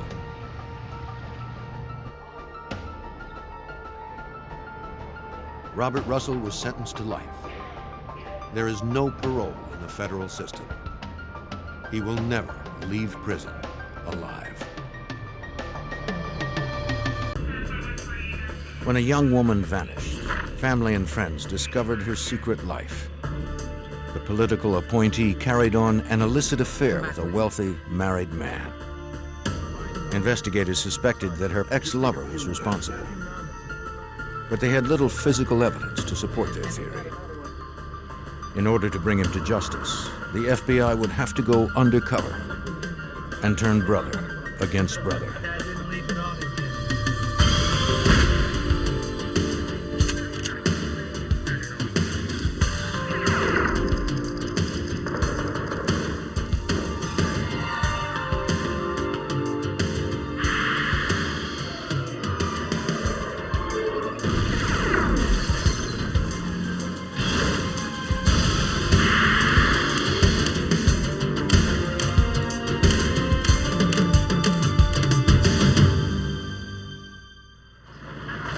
Power is a responsibility as well as a privilege. But in the wrong hands, power can corrupt. This is especially true in the legal community. For former Deputy Attorney General for the state of Delaware, losing sight of his sworn oath to uphold justice would prove lethal. I'm Jim Kallstrom, former head of the FBI's New York office. When a prominent attorney tried to put himself above the law, it was up to the FBI to prove that justice is blind. Philadelphia, Pennsylvania, Thursday, June 27, 1996. At the upscale Panorama restaurant, prominent Delaware attorney Thomas Capano, separated from his wife, dined with his mistress Anne Marie Fahey, the appointment secretary to the Delaware governor. Back next week, we'll be able to look how good we work together. Despite the candlelight and wine, her mood was grim. Anne Marie told Capano she wanted to end their relationship. Capano was furious with her decision.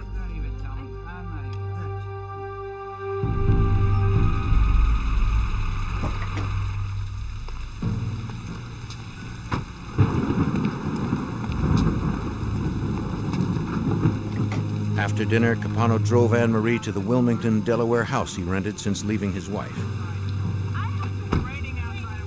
He insisted she come inside to continue the conversation.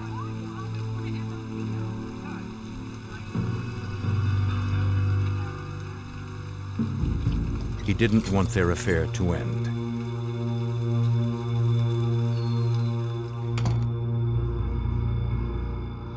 Two nights later, Anne Marie failed to show up for a dinner party with her sister Kathleen. Concerned, Kathleen arranged to meet the Delaware State Police at Anne Marie's flat. She explained that no one had heard from the governor's secretary since Thursday. They found unpacked perishable groceries on the kitchen counter. Kathleen called Michael Scanlon, a successful banker and Anne Marie's close friend, to see if he had seen her. He was supposed to pick her up for the dinner party, but Anne Marie never returned his calls. This is out of character for her? He just has everything always put in its place. I just don't understand. Anne Marie's family knew her to be neat and orderly, yet her apartment was in disarray. Shoes littered the bedroom floor alongside her purse. An expensive pantsuit remained in its gift box. This isn't normal. No, not at all. A detective searched the purse. He found her wallet and ID, though her keys were missing. Detective Robert Donovan of the Wilmington Police was called to the scene and believed that Anne Marie hadn't left the apartment on her own. From the information that they're providing, they said she's not the type of person to leave, go walking around the neighborhood, or to go somewhere without letting somebody know where she's at. Number one, typical with a female, when she goes somewhere, she takes her pocketbook, wallet, identification, something. In the bedroom, Kathleen found a packet of letters from a man named Thomas Capano. They professed his love for her. Kathleen and Scanlon were perplexed. Anne Marie had never even mentioned Capano. Though Anne Marie's sister had never heard of the man, Detective Donovan certainly had. Thomas Capano was a powerful man in the state of Delaware. Tom Capano was extremely connected. He was, at one point, he was number 2 man for the city of Wilmington. He was head legal counsel for the governor for the state. He was very close with a number of state representatives, state senators, extremely close with some retired police chiefs for the city of Wilmington. Very influential. The detective found Anne Marie's journal in the bedroom and flipped to the last page. The diary entry evidenced her relief at ending her love affair with Capano. It read, "I have finally brought closure to Tom Capano. What a controlling, insecure maniac." Doesn't look like a happy relationship, though. Not at all. The officers paid a visit to Thomas Capano at 3:39 a.m. Separated from his wife and the father of 4 daughters, 47-year-old Capano was living in a rented house located only minutes from Anne Marie's apartment.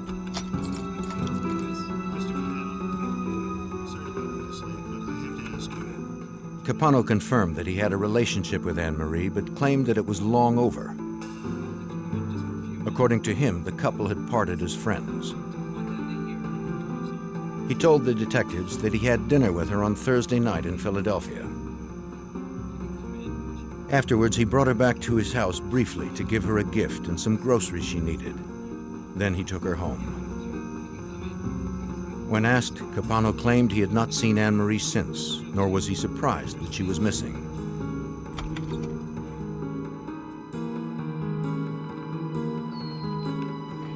Capano explained that Anne Marie had Friday off. Perhaps she had decided to go away for the weekend.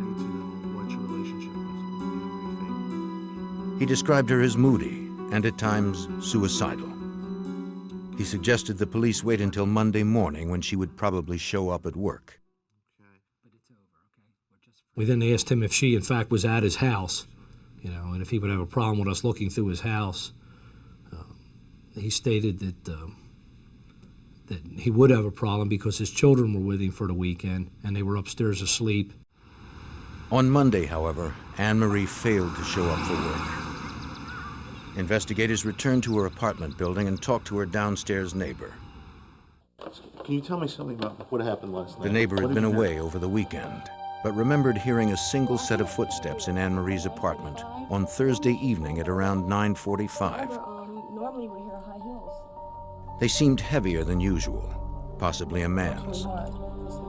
She heard nothing more after that night.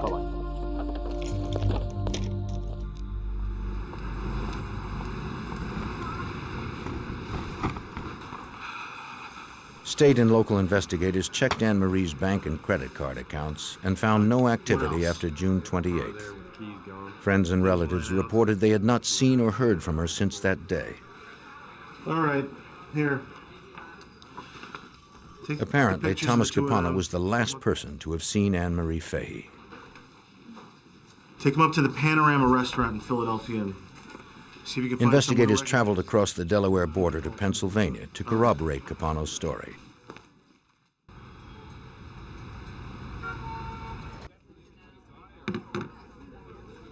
They spoke to the waitress who served the couple on June 27th at about 7 p.m.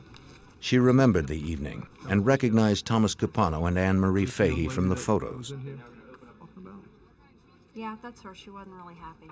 She wasn't. The waitress recalled that the pair seemed tense. Anne Marie said little and hardly touched her food. After she handed the bill to Capano, he passed it to Anne Marie, who signed his name on the charge slip. The waitress never overheard any of their conversation since the couple stopped talking each time she approached the table.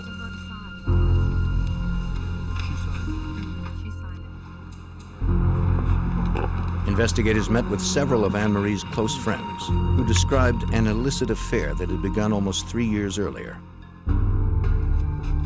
In 1993, 27-year-old Anne Marie Fahey met Thomas Capano in the governor's office. No, Tom Capano. Despite her high-profile job, she was impressed by the powerful lawyer and flattered when she caught his eye.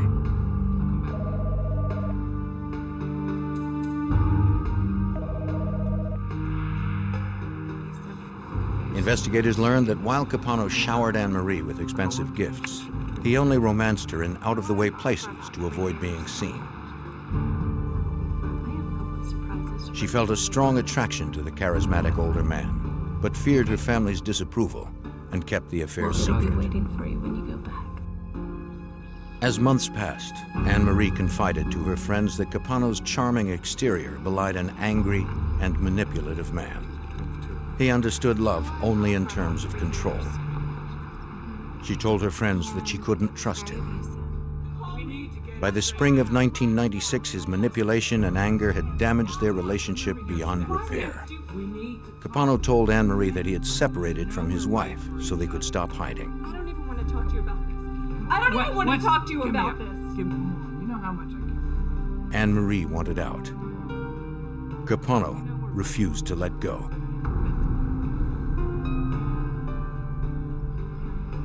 Detectives learned that shortly before Anne-Marie disappeared, she began seeing Michael Scanlon, who she found caring and stable.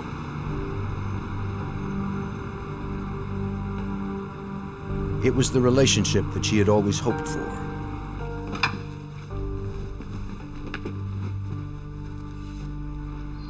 The prospect of a marriage proposal seemed promising.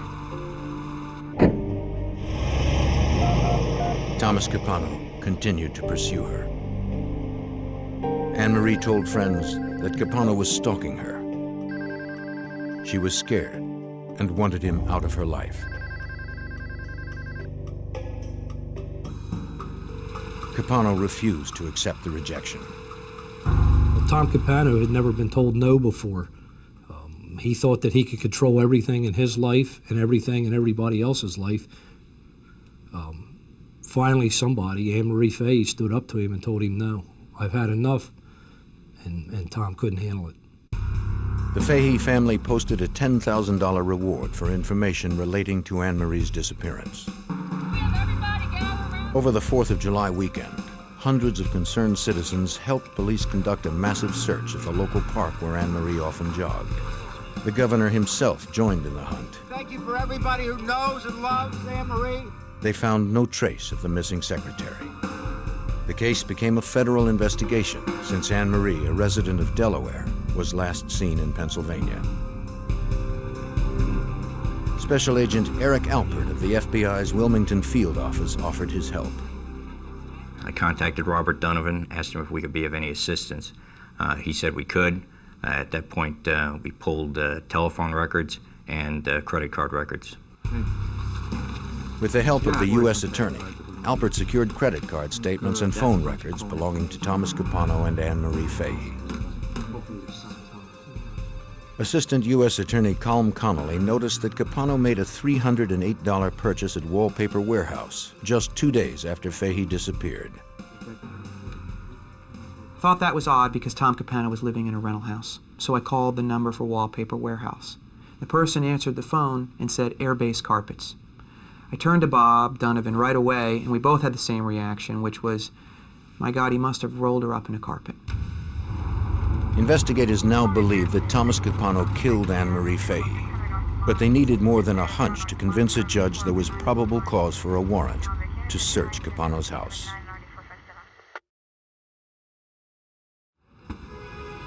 In July of 1996, agents and local detectives focused on attorney Thomas Capano, who they suspected was responsible for the murder of his former mistress, Anne-Marie Fahey. 2 days after she vanished, Capano had purchased a new carpet. For Assistant U.S. Attorney Colm Connolly, it raised suspicions that Capano had concealed Anne-Marie's body in a rug and removed it from his house. Up until that point, we had probable cause to believe that Tom Capano had played a role in the disappearance of Anne-Marie Fahey. But what we didn't have was probable cause that we'd find evidence in his house. I really wanted to call you in to ask. Hoping to establish probable cause in order to obtain a search warrant, investigators learned that Capano's housekeeper had cleaned his home 4 days before Anne-Marie's disappearance. She added that Capano canceled her service the following week, claiming that the house didn't need cleaning since his children hadn't stayed over. The detective quickly noted the inconsistency in Capano's story. On the night he was questioned in his home, the attorney claimed his children were upstairs asleep. 3 weeks later, the housekeeper returned to the residence and noticed something that struck her as odd. The love seat and carpet from the living room were gone. In their place sat 2 chairs and a brand new carpet. This simple observation gave Assistant U.S. Attorney Colm Connolly all he needed to move forward. So when you combined the rug and the couch with Tom Capano's statement that he had brought Anne-Marie to his home on the evening of June 27th, and you combine that with all the other evidence we knew about their tumultuous relationship, we now were armed with probable cause to get a search warrant for his house. Connolly and FBI agent Eric Alpert prepared an airtight 37-page search warrant for Thomas Capano's Wilmington home, serving it on July 31st, 1996. Detective Robert Donovan didn't know what they'd find, but they knew where to look. We searched the entire residence, but we took special attention to this room, the great room area, because we believed that Anne-Marie Fahey was murdered in that room. The team found the 2 chairs and new carpet described by the housekeeper. They moved them to see what might be hidden underneath. Hey, careful with the furniture. Now you don't have to destroy the place. The floor was clean. On the baseboard nearby, agents found something promising. Barely visible to the untrained eye, they saw 2 brown spots that appeared to be dried blood. Agents retrieved samples by swabbing the area with a mild saline solution. Investigators hoped the FBI lab in Washington, D.C. could provide stronger forensic evidence from the samples. For DNA lab examiner Alan Giusti, testing the recovered material presented a challenge. The items themselves are not very large. The stains were actually fairly small, and because of that, we have to be careful because our test will consume part of a stain to test to determine if it's blood. Giusti performed a Kastle-Meyer test. This test requires only a pinhead-sized specimen.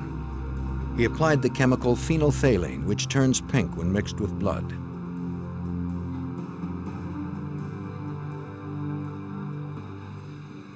The test worked. For Agent Eric Alpert and the team, the discovery was important. This is very significant because at this point we had no murder weapon and had no other physical evidence in the case, so finding blood was very important to us. We needed to find whose blood that was and whether it matched Anne-Marie Fahey's blood. It was impossible to determine whether the blood belonged to Anne-Marie without DNA samples from her or her parents. Samples from her siblings would be too disparate to provide solid results. Unfortunately, Anne-Marie's parents were deceased.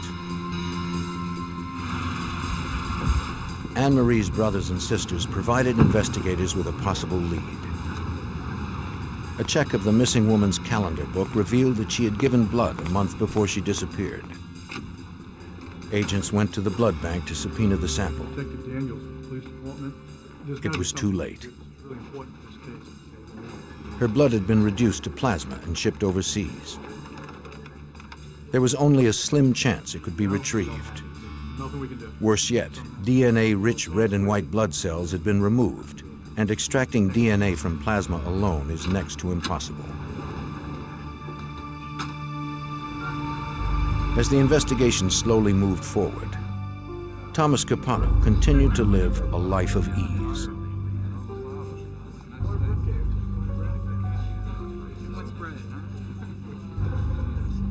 As the eldest of 4 brothers, he had always been his parents' favorite, and the son who had achieved success in all he sought.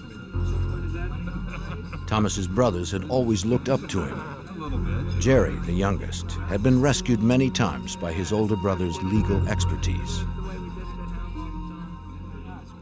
Joseph ran the family construction company, while Louis managed the family's considerable real estate holdings. The Capanos were multi-millionaires and seemed impenetrable. Investigators learned early on that Thomas Capano's family and friends were unlikely to cooperate. We spoke with an awful lot of people that are very influential, that just would not believe that Tom Capano was capable of murder. And were mad at us for investigating him. We're mad that we believed he was, in fact, a murderer. That was frustrating because it was tough to get anybody that was cooperative. The team believed that if Capano killed Anne Marie, someone close to him probably helped dispose of the body. But no one was talking.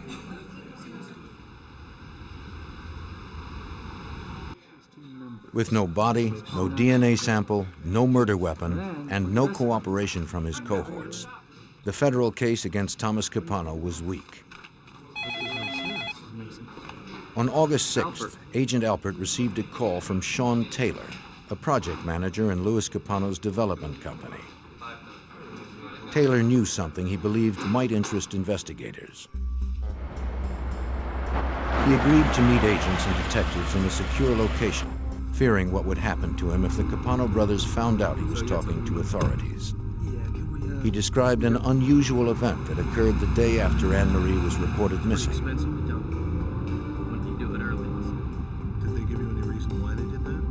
He advised us he was a project manager at one of the Louis Capano and Associates construction sites. He stated that he was ordered on July 1st, the Monday after Anne Marie Fahey's disappearance, to have 4 dumpsters on the property pulled and dumped. And he felt that was strange because none of them were full, and it would be very out of character to do that because of the cost of dumping something like that. This reinforced the investigators' suspicion that Thomas Capano had help disposing of Anne Marie's body. 2 weeks ago.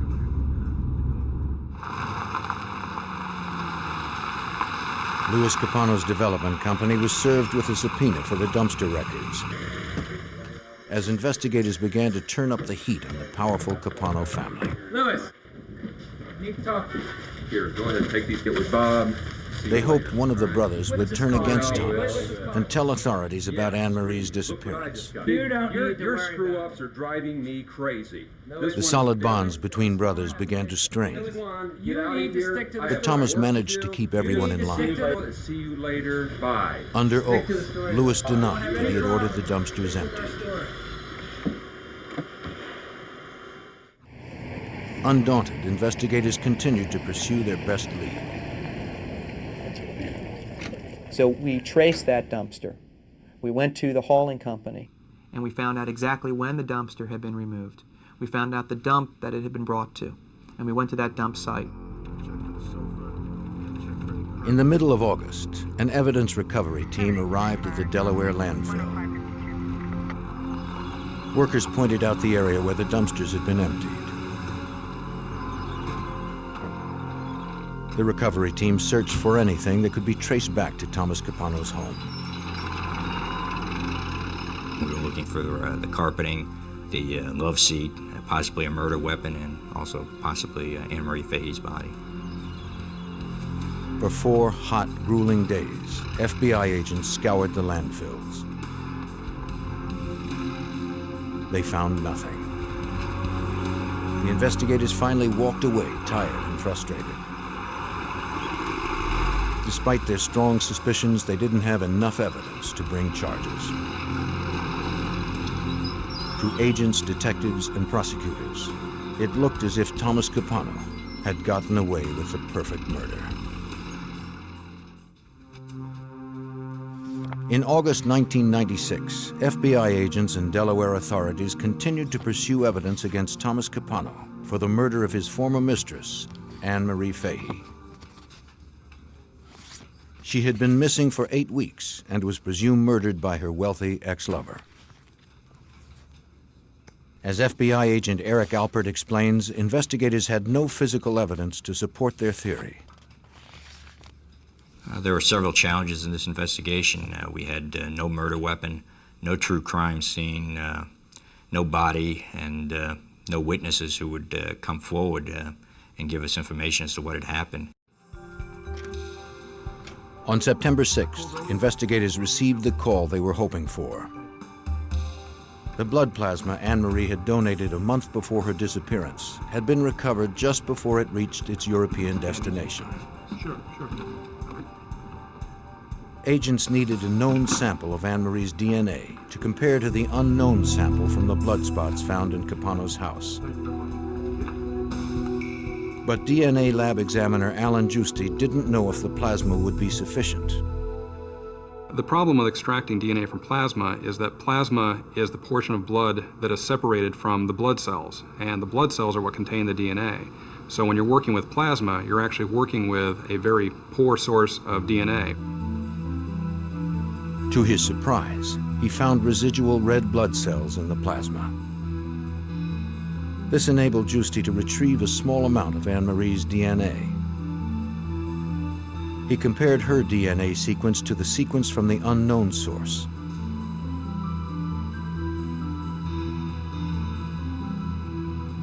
They matched.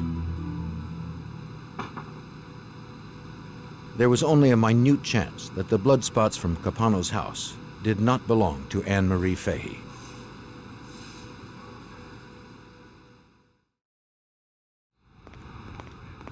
Investigators now had the first piece of physical evidence they needed to support their suspicion that Thomas Capano had committed murder. They knew they needed more. Capano's cell phone records revealed that he had called a woman named Debbie McIntyre from Stone Harbor, New Jersey on June 28th, the morning after Anne-Marie disappeared.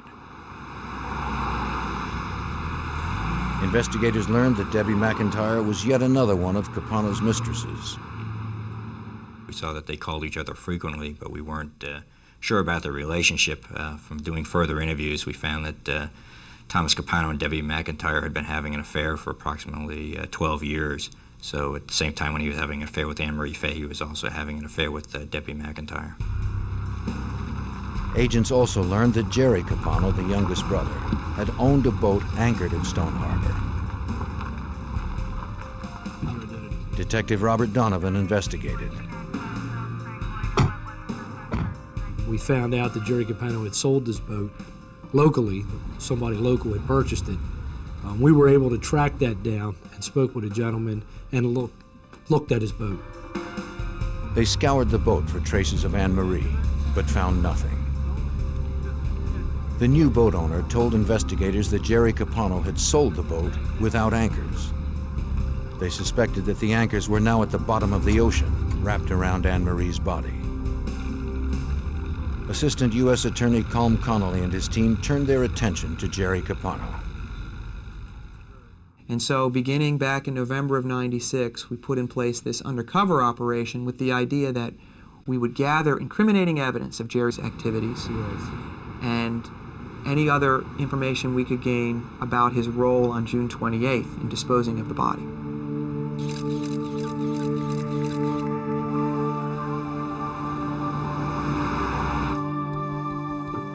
If agents gathered enough evidence to bring federal charges against Jerry, they could pressure him to talk about his brother's role in the murder. For 11 months, undercover agents tracked Jerry's every move. They learned that he frequented bars and nightclubs and used illegal drugs. They also learned that he collected firearms, a federal crime for a known drug user.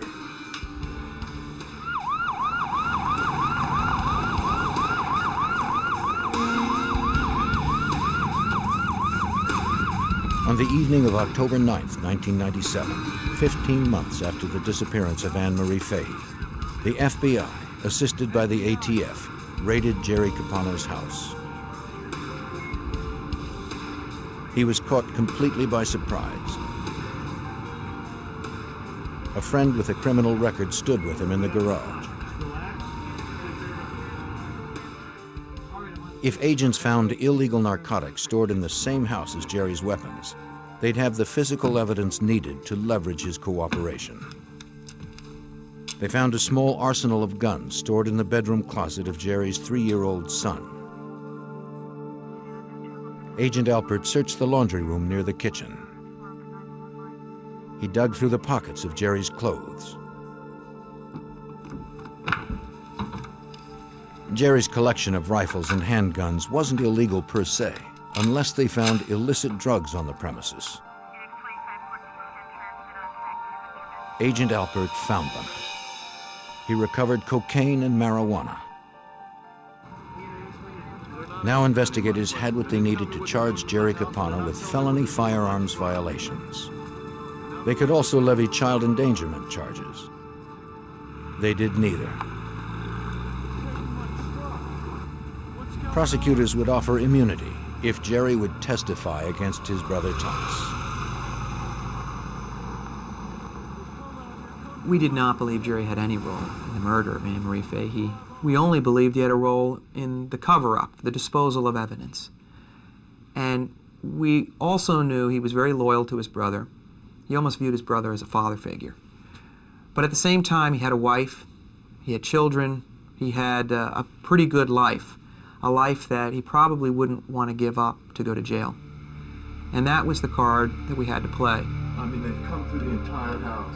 After the raid, the FBI allowed Jerry Capano to consider all that was at stake. We need to talk now.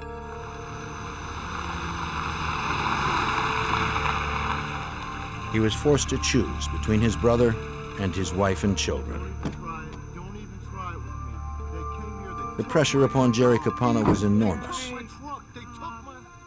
Not only was he one of Thomas Capano's closest allies, he was his brother. Investigators weren't certain if Jerry would crack. Even if he did, they had no way of knowing if he could help them bring the powerful Thomas Capano to justice.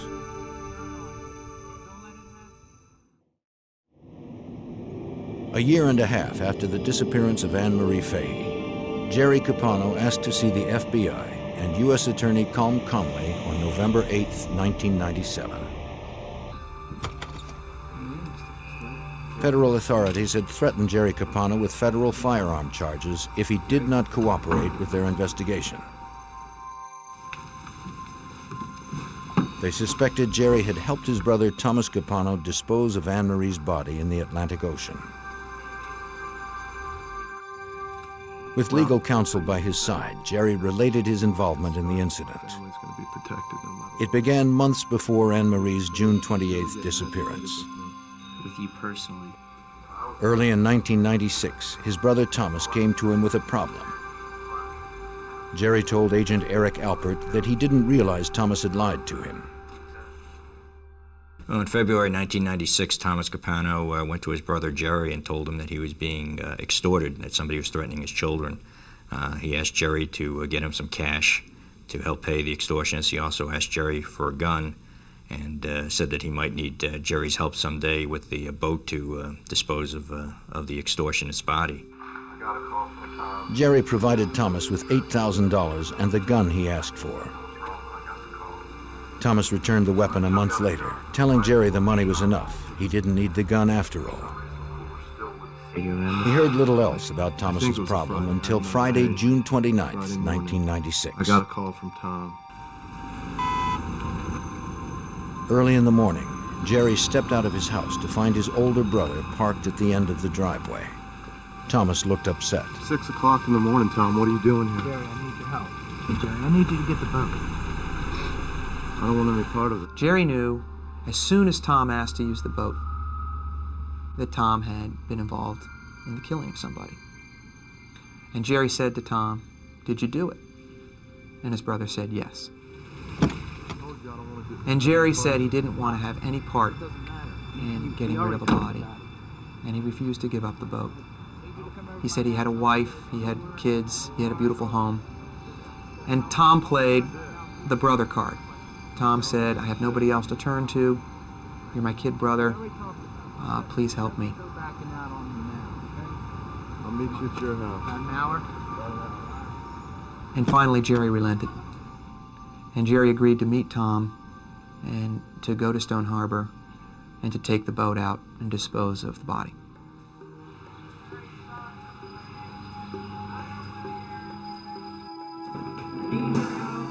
Behind closed doors, they met inside Thomas's garage, where he asked Jerry to help him load a heavy cooler into his truck.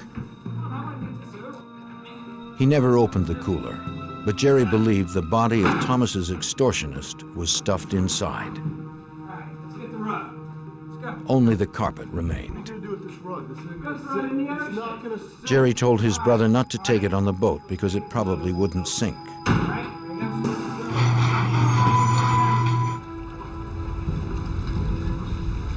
When they arrived at Stone Harbor, New Jersey, they carried the cooler down the dock in plain sight.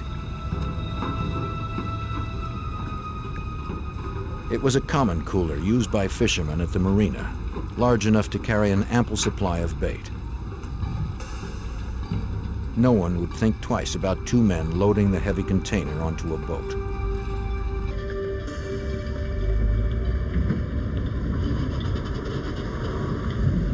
The brothers fueled up and headed for the open waters of the Atlantic.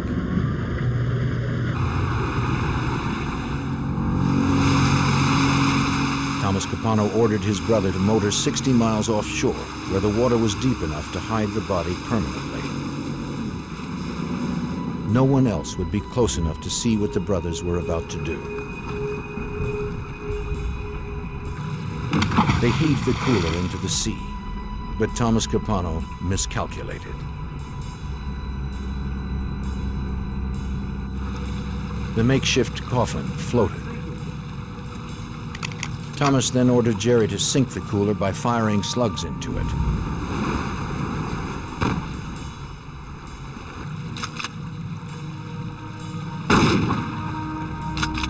The cooler still floated.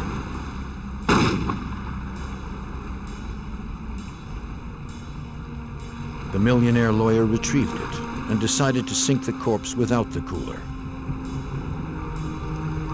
His younger brother wanted no part of it. He moved to the front of the boat while Thomas wrapped the boat's anchors around the body. What Jerry Capano saw next was critical for Detective Robert Donovan. Jerry turns around when he asks Tom, "Are you done? Are you done?" Tom tells him, "Yeah, I'm done." As Jerry turns around to look at Tom, he sees a calf and a foot sinking down.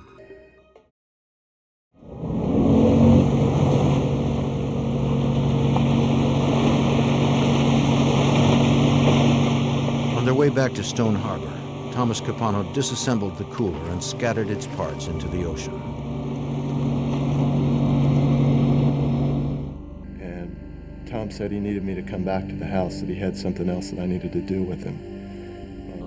The work wasn't finished. Wrapped it in anchor chains and threw it over. His brother needed to dispose of more evidence. Tom says, "I need your help getting rid of this couch." And Jerry sees a stain on the couch, which would be right about shoulder height, which is a large, he described as a basketball size blood stain. Well, then do something. Then do something about it if it bothers you. Investigators believe the stain was caused by a fatal gunshot to Anne Marie's head.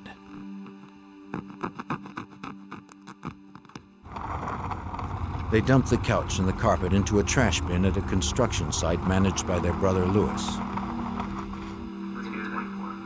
Jerry had nothing more to add.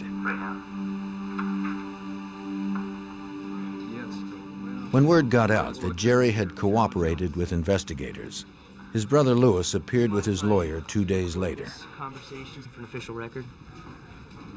Louis Capano recanted his earlier statement and admitted that he had obeyed Thomas's orders to empty the dumpsters earlier than scheduled. The FBI began 24-hour surveillance on Thomas Capano. They believed the suspected murderer might try to kill his brothers to keep them from testifying.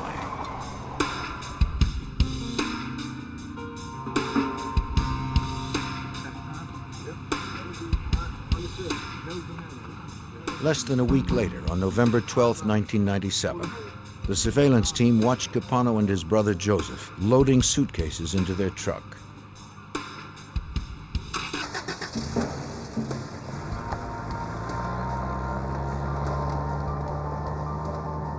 They were heading towards the airport.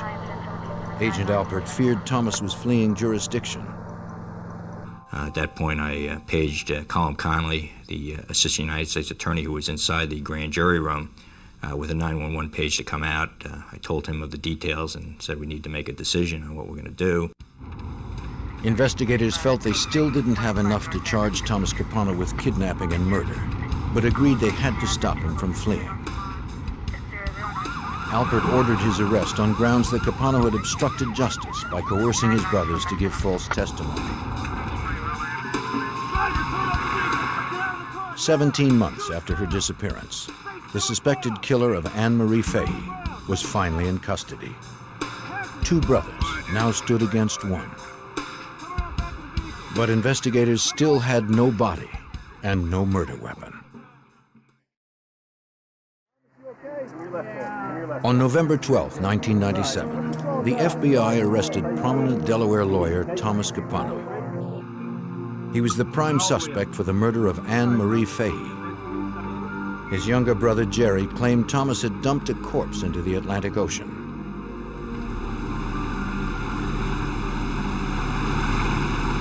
Jerry pointed investigators to the area off the New Jersey shore, but they never found Anne Marie's body.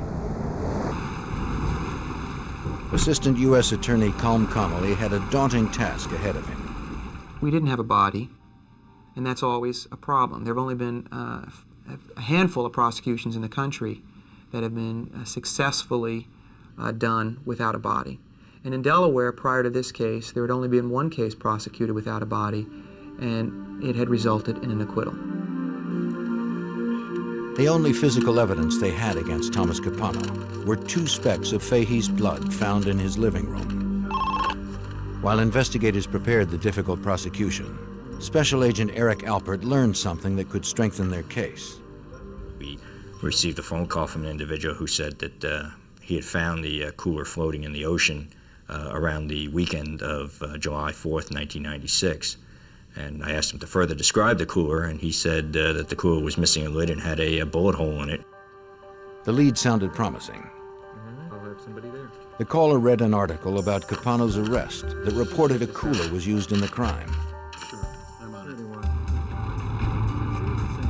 But the story never mentioned that the lid was missing or that a slug had pierced it.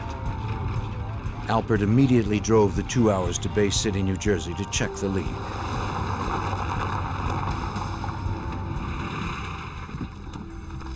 On the weekend of July 4th, 1996, Ken Chubb was fishing 6 miles off Indian River when he came across a cooler bobbing in the ocean.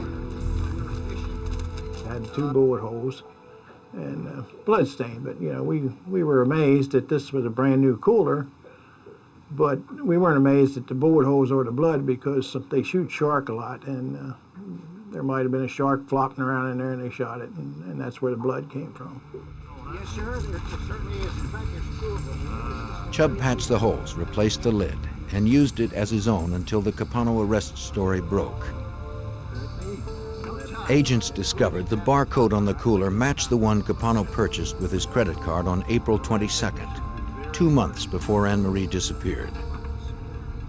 The cooler was important in this case because it prevented Tom Capano's defense team pretty much from saying that Jerry Capano was lying. It corroborated exactly what Jerry Capano had told us well before he knew we would ever find this cooler. The cooler was their second piece of physical evidence, and its purchase demonstrated Capano's premeditation. Investigators still had no murder weapon. They searched records at local gun stores for purchases by Capano or by others close to him. They hit pay dirt.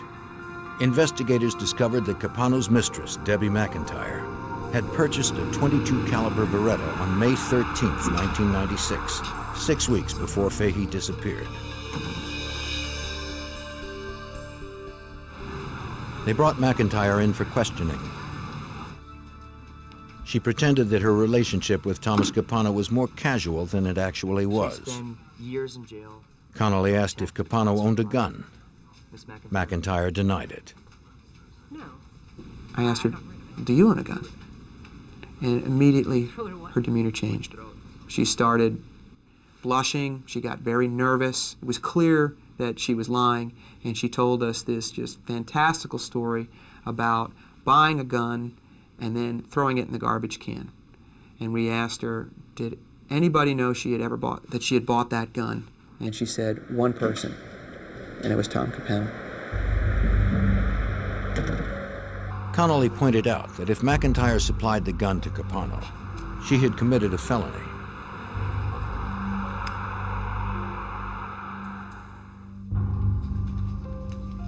Under the advice of her attorney, McIntyre admitted that Capano had asked her to buy the gun in the first place.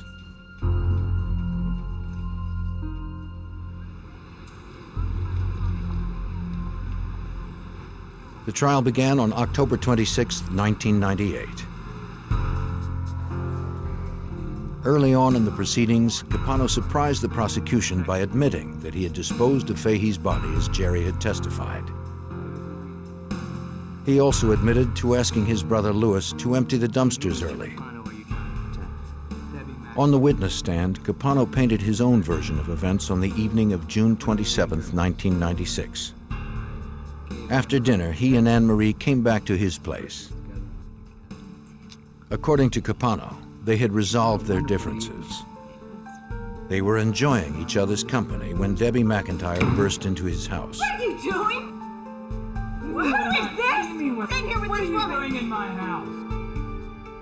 You? I am gonna... Angry and despondent, McIntyre threatened suicide. Anne-Marie was killed instantly. Despite his legal training, Capano claimed he didn't call police because he was trying to protect McIntyre and himself. Instead, he retrieved the cooler that he said was to be a gift to his brother. See if I can refresh your memory.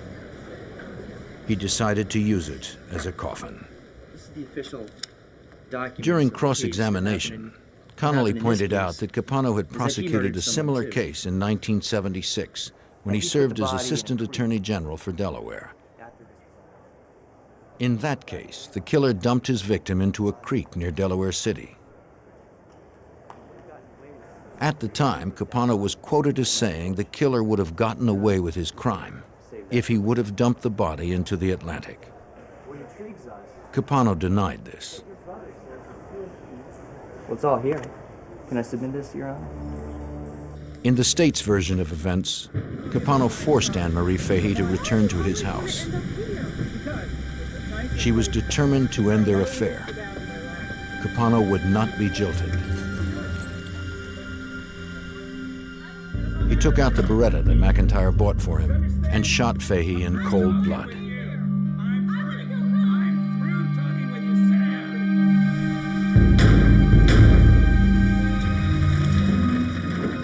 Then he stuffed her into the cooler. At about 9:45 that same evening, he entered Anne-Marie's apartment with fresh groceries and the new pantsuit she would never wear. He carefully tried to cover his tracks as he had planned for months. On January 17, 1999, the jury returned with a verdict. Mr. Foreman, has the jury reached a verdict? Yes, Your Honor, we have. Please rise. Based on his brother's testimony, the blood evidence, and the recovered cooler, the once prominent lawyer and millionaire Thomas Capano was found guilty of first-degree murder. We were able to reaffirm a lot of people's faith in the judicial system here. The system works. I think we accomplished justice here.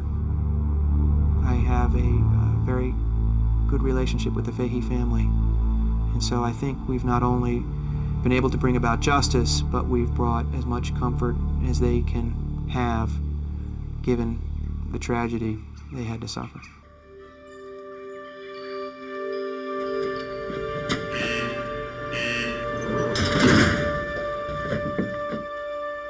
The jury went further, sentencing Capano to the gas chamber.